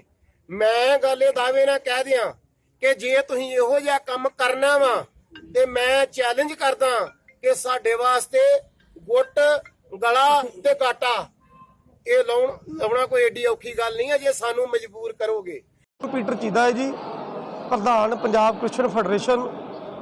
ਅੱਜ ਗੁਰਦਾਸਪੁਰ ਦੇ ਵਿੱਚ ਅਸੀਂ ਸਾਰੇ LEF ਚਰਚ ਦੇ ਵਿੱਚ ਇਕੱਠੇ ਹੋਏ ਆ ਬਾਈਪਾਸ ਤੇ ਔਰ ਮੇਰੇ ਨਾਲ ਸਾਡੇ ਪੰਜਾਬ ਫੈਡਰੇਸ਼ਨ ਦੇ ਚੇਅਰਮੈਨ ਆਰਫਨ ਸਿੰਘ ਚੌਹਾਨ ਜੀ, ਸੀਨੀਅਰ ਵਾਈਸ ਪ੍ਰੈਜ਼ੀਡੈਂਟ ਪਰਵੇਜ਼ ਤੁੰਗ ਜੀ ਔਰ ਮੇਰੇ ਤੋਂ ਪਹਿਲਾਂ ਬੋਲ ਚੁੱਕੇ ਲਾਬਾ ਮਸੀਹ ਆਲੋਵਾਲ, ਹੋਰ ਵੀ ਸਾਡੀਆਂ ਮਸੀਹ ਜਥੇਬੰਦੀਆਂ ਅੱਜ ਇਸ ਜਗ੍ਹਾ ਤੇ ਬੜੀ ਵੱਡੀ ਗਿਣਤੀ ਦੇ ਵਿੱਚ ਪਹੁੰਚੀਆਂ ਨੇ। ਸੋ ਇਹਨਾਂ ਦਾ ਮੇਨ ਜਿਹੜਾ ਮਕਸਦ ਆ ਕਿ ਅੱਜ ਸਾਡੇ 2 ਭਰਾਵਾਂ ਤੇ ਕੱਲ ਥਾਣਾ ਕਲਾਨੌਰ ਦੇ ਵਿੱਚ ਪਰਚਾ ਦਰਜ ਕੀਤਾ ਗਿਆ, ਜਿਹੜਾ ਬਿਲਕੁਲ ਹੀ ਇੱਕ ਪ੍ਰੀ ਪ੍ਰਾਣ ਪਰਚਾ ਸੀਗਾ, ਜਿਹਦੇ ਵਿੱਚ Balkar son of Sulakhan Masih, Jagtar Singh son of Mohinder Singh. So ਇਹ ਪਰਚੇ ਨੂੰ ਜਦੋਂ ਬੜੀ ਬਰੀਕੀ ਦੇ ਨਾਲ ਵੇਖਿਆ ਗਿਆ, ਇਹਦੀ ਛਾਣਬੀਣ ਕੀਤੀ ਗਈ। ਜਿਹੜੇ ਮਦਈ ਵੱਲੋਂ ਬਿਆਨ ਦੇ ਕੇ ਪਰਚਾ ਦਰਜ ਕੀਤਾ ਗਿਆ ਕਿ ਸਾਡਾ ਧਰਮ ਪਰਿਵਰਤਨ ਕਰਾਉਣ ਦੀ ਕੋਸ਼ਿਸ਼ ਕੀਤੀ ਗਈ ਆ, ਉਹ ਮਦਈ ਦਾ ਭਰਾ ਇਸ ਜਗ੍ਹਾ ਤੇ ਬੋਲ ਕੇ ਗਿਆ ਇੰਨੀ ਪਬਲਿਕ ਦੇ ਵਿੱਚ ਕਿ ਇਦਾਂ ਦੀ ਕੋਈ ਗੱਲ ਨਹੀਂ ਹੋਈ। ਉੱਥੇ ਜੋ ਵੀ ਹੋਇਆ ਧੱਕੇ ਦੇ ਨਾਲ ਹੋਇਆ ਵਾ। ਸੋ ਸਾਡੀ ਪ੍ਰਸ਼ਾਸਨ ਨੂੰ ਬੇਨਤੀ ਆ, ਨਾਲ ਦੀ ਨਾਲ ਆਪਣੇ ਭਰਾਵਾਂ ਨੂੰ ਵੀ ਬੇਨਤੀ ਆ ਕਿ ਅਸੀਂ ਪੰਜਾਬ 'ਚ ਇਦਾਂ ਦਾ ਮਾਹੌਲ ਨਾ ਕਾਇਮ ਕਰੀਏ। ਕਿੰਨੀ ਕੁ ਦੇਰ ਅਸੀਂ ਇਦਾਂ ਦੀਆਂ ਰਣਨੀਤੀਆਂ ਬਣਾ ਕੇ ਜਿਹੜਾ ਸਾਡਾ ਭਾਈਚਾਰਕ ਸਾਂਝ ਆ ਉਹਨੂੰ ਖਤਮ ਕਰਨ ਦੀ ਕੋਸ਼ਿਸ਼ ਕਰ ਰਹੇ ਆ। ਸੋ ਆਪਾਂ ਸਾਰੇ ਸੋਚ ਵਿਚਾਰ ਕੇ ਚੱਲੀਏ, ਨਜਾਇਜ਼ ਝੂਠ ਜਿਹੜਾ ਇਹਨੂੰ ਬੰਦ ਕਰੀਏ। ਬੀਤੇ ਦਿਨੀ ਕੱਲ ਬੰਗਾ ਸ਼ਹਿਰ ਨੇੜੇ ਭਿਆਨਕ ਸੜਕੀ ਹਾਦਸਾ ਹੋਇਆ, ਜਿਸ ਵਿੱਚ ਗੁਰਦਾਸਪੁਰ ਦੇ ਪਿੰਡ ਚੀਮਾ ਖੁੱਡੀ ਦੇ ਰਹਿਣ ਵਾਲੇ ਪਤੀ ਪਤਨੀ ਅਤੇ ਉਹਨਾਂ ਦੀ ਬੇਟੇ ਦੀ ਦਰਦਨਾਕ ਮੌਤ ਹੋ ਗਈ ਸੀ। ਇਸ ਘਟਨਾ ਤੋਂ ਬਾਅਦ ਪੂਰੇ ਪਿੰਡ ਵਿੱਚ ਸੋਗ ਦੀ ਲਹਿਰ ਦੌੜ ਗਈ। ਉਧਰ ਸੀਗੇ ਮਾਸੀ ਦੇ ਬੇਟੇ ਵੀ ਤੇ ਤਾਇਆ ਜੀ ਦੇ ਬੇਟੇ ਵੀ, ਤੇ ਇਹ ਆਪਣੀ ਬੇਟੀ ਨੂੰ ਛੱਡਣ ਜਾ ਰਹੇ ਸੀਗੇ SGL ਕਾਲਜ ਉਹਨੂੰ ਹੋਸਟਲ, ਉੱਥੋਂ ਛੱਡ ਕੇ ਤੇ ਗੜ੍ਹ ਸ਼ੰਕਰ ਨੂੰ ਜਾ ਰਹੇ ਸੀਗੇ ਆਪਣੇ ਕੰਮ ਕਿਸੇ, ਤੇ ਉਹ ਰਸਤੇ ਵਿੱਚ ਇਹ ਹਾਦਸਾ ਵਾਪਰਿਆ। ਬਾਕੀ ਵੀਡੀਓ ਤੁਸੀਂ ਚੱਲਦੀ ਪਈ ਹੈ ਸਾਰੀ, ਉੱਥੋਂ ਦੇਖ ਸਕਦੇ ਜੀ। ਹਾਂਜੀ। ਕਿੰਨੀ ਉਮਰ ਸੀ ਇਹਨਾਂ ਦੀ? ਵੀਰ ਦੀ ਹੋਣੀ ਜੇ 46 ਕੁ ਸਾਲ, ਭਾਬੀ ਦੀ 40 ਕੁ, ਤਾਂ ਛੋਟੇ ਭਤੀਜੇ ਮੇਰੇ ਦੀ ਉਹਨਾਂ ਦੀ ਹੋਣੀ 17 ਸਾਲ। ਤੁਹਾਨੂੰ ਕਿਸ ਤਰ੍ਹਾਂ ਪਤਾ ਲੱਗਾ? ਸਾਨੂੰ ਫੋਨ ਹੀ ਆਇਆ ਸੀਗਾ ਉੱਥੋਂ ਥਾਣੇ ਤੋਂ, ASI ਹੋਣਾ ਦਾ। ਉਹਨਾਂ ਨੇ ਕਾਲ ਕੀਤੀ ਵੀ ਤੁਸੀਂ ਬਸ ਇੱਥੇ ਆ ਜਾਓ, ਐਕਸੀਡੈਂਟ ਹੋਇਆ ਵਾ। ਉਹਨਾਂ ਨੇ ਦੱਸਿਆ ਕੁਝ ਨਹੀਂ, ਸਾਨੂੰ ਸਾਰਾ ਕੁਝ ਉੱਥੇ ਜਾ ਕੇ ਹੀ ਪਤਾ ਲੱਗਾ। ਮੇਰਾ ਖਿਆਲ ਉਹਨਾਂ ਦੇ ਗੱਡੀ ਦੇ ਵਿੱਚੋਂ ਕਾਰਡ ਹੀ ਡਾਕਟਰ ਸਾਹਿਬ ਦਾ, ਚਾਵਲਾ ਸਾਹਿਬ ਸਾਡੇ ਕਲੀਕ ਨੇ, ਉਹਨਾਂ ਨੂੰ ਕਿਤੇ SI ਦਾ ਫੋਨ, ਕਿਤੇ ਉਹ ਪੁਲਿਸ ਵਾਲੇ ਦਾ ਗਿਆ ਕਿ ਐਕਸੀਡੈਂਟ ਹੋ ਗਿਆ। ਮੈਨੂੰ ਡਾਕਟਰ ਚਾਵਲਾ ਦਾ ਫੋਨ ਆਇਆ 3:30 ਵਜੇ ਕਿ 1297 ਗੱਡੀ ਭਾਜੀ ਕਿਹਦੀ ਆ, ਤੇ ਮੈਂ ਗੱਡੀ ਤੇ ਵੱਡੇ ਭਾਜੀ ਦੀ ਆ ਜੀ, JP ਭਾਜੀ ਦੀ ਆ। ਕਹਿੰਦਾ ਭਾਈ ਖਬਰ ਥੋੜੀ ਚੰਗੀ ਨਹੀਂ ਆ, ਐਕਸੀਡੈਂਟ ਹੋ ਗਿਆ। ਇੰਨੀ ਗੱਲ ਹੀ ਫੋਨ ਕੱਟਿਆ। ਉਸੇ ਵੇਲੇ ਮੈਂ ਵੱਡੇ ਬ੍ਰਦਰ ਦਾ ਫੋਨ ਲਾਇਆ, ਉਹ ਫੋਨ ਅੱਗੋਂ SI ਨੇ ਚੁੱਕਿਆ। ਉਹਨੇ ਪੁੱਛਿਆ ਕਿ ਤੁਸੀਂ ਕੌਣ ਬੋਲਣੇ? ਮੈਂ ਭਰਾ ਬੋਲਣ ਡਿਆ ਉਹਦਾ, ਭਰਾ ਬੋਲਣ ਡਿਆ ਉਹਦਾ। ਕਹਿੰਦੇ ਵਿਆਹੇ ਹੋ ਤੁਸੀਂ? ਮੈਂ ਹਾਂ। ਵਿਆਹਿਆ ਮੈਂ ਕਹਿੰਦੇ ਪੁੱਤ ਥੋੜਾ ਸਾਈਡ ਤੇ ਹੋ ਕੇ ਗੱਲ ਸੁਣ ਦੇ, ਹੌਸਲਾ ਰੱਖੀ। ਤੇ ਐਕਸੀਡੈਂਟ ਹੋ ਗਿਆ, ਅਸੀਂ ਹਸਪੀਟਲ ਭੇਜ ਦਿੱਤਾ ਸਾਰਿਆਂ ਨੂੰ ਤੇ ਤੂੰ ਆਰਾਮ ਨਾਲ ਆਈ।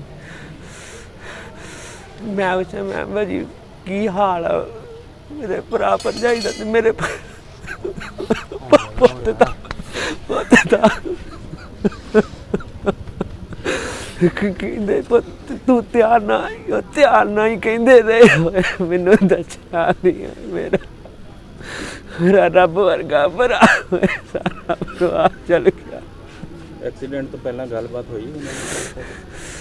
1:30 ਵਜੇ ਮੈਨੂੰ ਭਾਜੀ ਦਾ ਫੋਨ ਆਇਆ ਕਿ ਭਾਜੀ ਕਿ ਮੈਂ ਬੇਟੀ ਨੂੰ ਉੱਥੇ ਕਾਲਜ ਛੱਡਣਾ ਸੀ, ਬੇਟੀ ਨੂੰ ਉੱਥੇ ਕਾਲਜ ਛੱਡ ਕੇ ਆਇਆ ਅੱਜ ਪਹਿਲੇ ਦਿਨ ਹੀ, ਤੇ ਮੁੜ ਕੇ ਬੇਟੇ ਨੂੰ ਵੀ ਐਥਲੈਟਿਕਸ ਵਾਸਤੇ ਛੱਡਣਾ ਸੀ। ਮੈਨੂੰ ਕਹਿੰਦੇ ਕਿ ਗੜਸ਼ੰਕਰ ਦੋਸਤ ਆ ਇੱਕ, ਮੈਂ ਉਹਨੂੰ ਮਿਲ ਕੇ ਤੇ ਆਉਂਦਿਆਂ ਮੈਂ ਬੇਟੇ ਨੂੰ ਛੱਡ ਕੇ ਤੇ ਫਿਰ ਲੇਟ ਹੋ ਜਾਣਾ, ਥੋੜਾ ਲੇਟ ਆਉਂ। ਮੈਂ ਠੀਕ ਆ ਭਾਜੀ। 1:30 ਵਜੇ ਮੇਰੇ ਨਾਲ ਗੱਲ ਹੋਈ, ਉਸ ਤੋਂ ਬਾਅਦ ਬਸ ਫੋਨ ਉਹੀ ਆਇਆ। ਦੋਸਤੋ, ਇਹ ਸਨ ਸਾਡੀਆਂ ਅੱਜ ਦੀਆਂ ਖਾਸ ਖਬਰਾਂ। ਨਵੀਆਂ ਤੇ ਤਾਜ਼ਾ ਖਬਰਾਂ ਦੇ ਨਾਲ ਤੁਹਾਡੇ ਸਾਹਮਣੇ ਫਿਰ ਤੋਂ ਰੂਬਰੂ ਹੋਵਾਂਗੇ। ਤਦ ਤੱਕ ਲਈ ਮੈਨੂੰ ਯਾਨੀ ਕਿ ਤੇਜਿੰਦਰ ਕੌਰ ਨੂੰ ਦਿਓ ਇਜਾਜ਼ਤ। ਰੱਬ ਰਾਖਾ।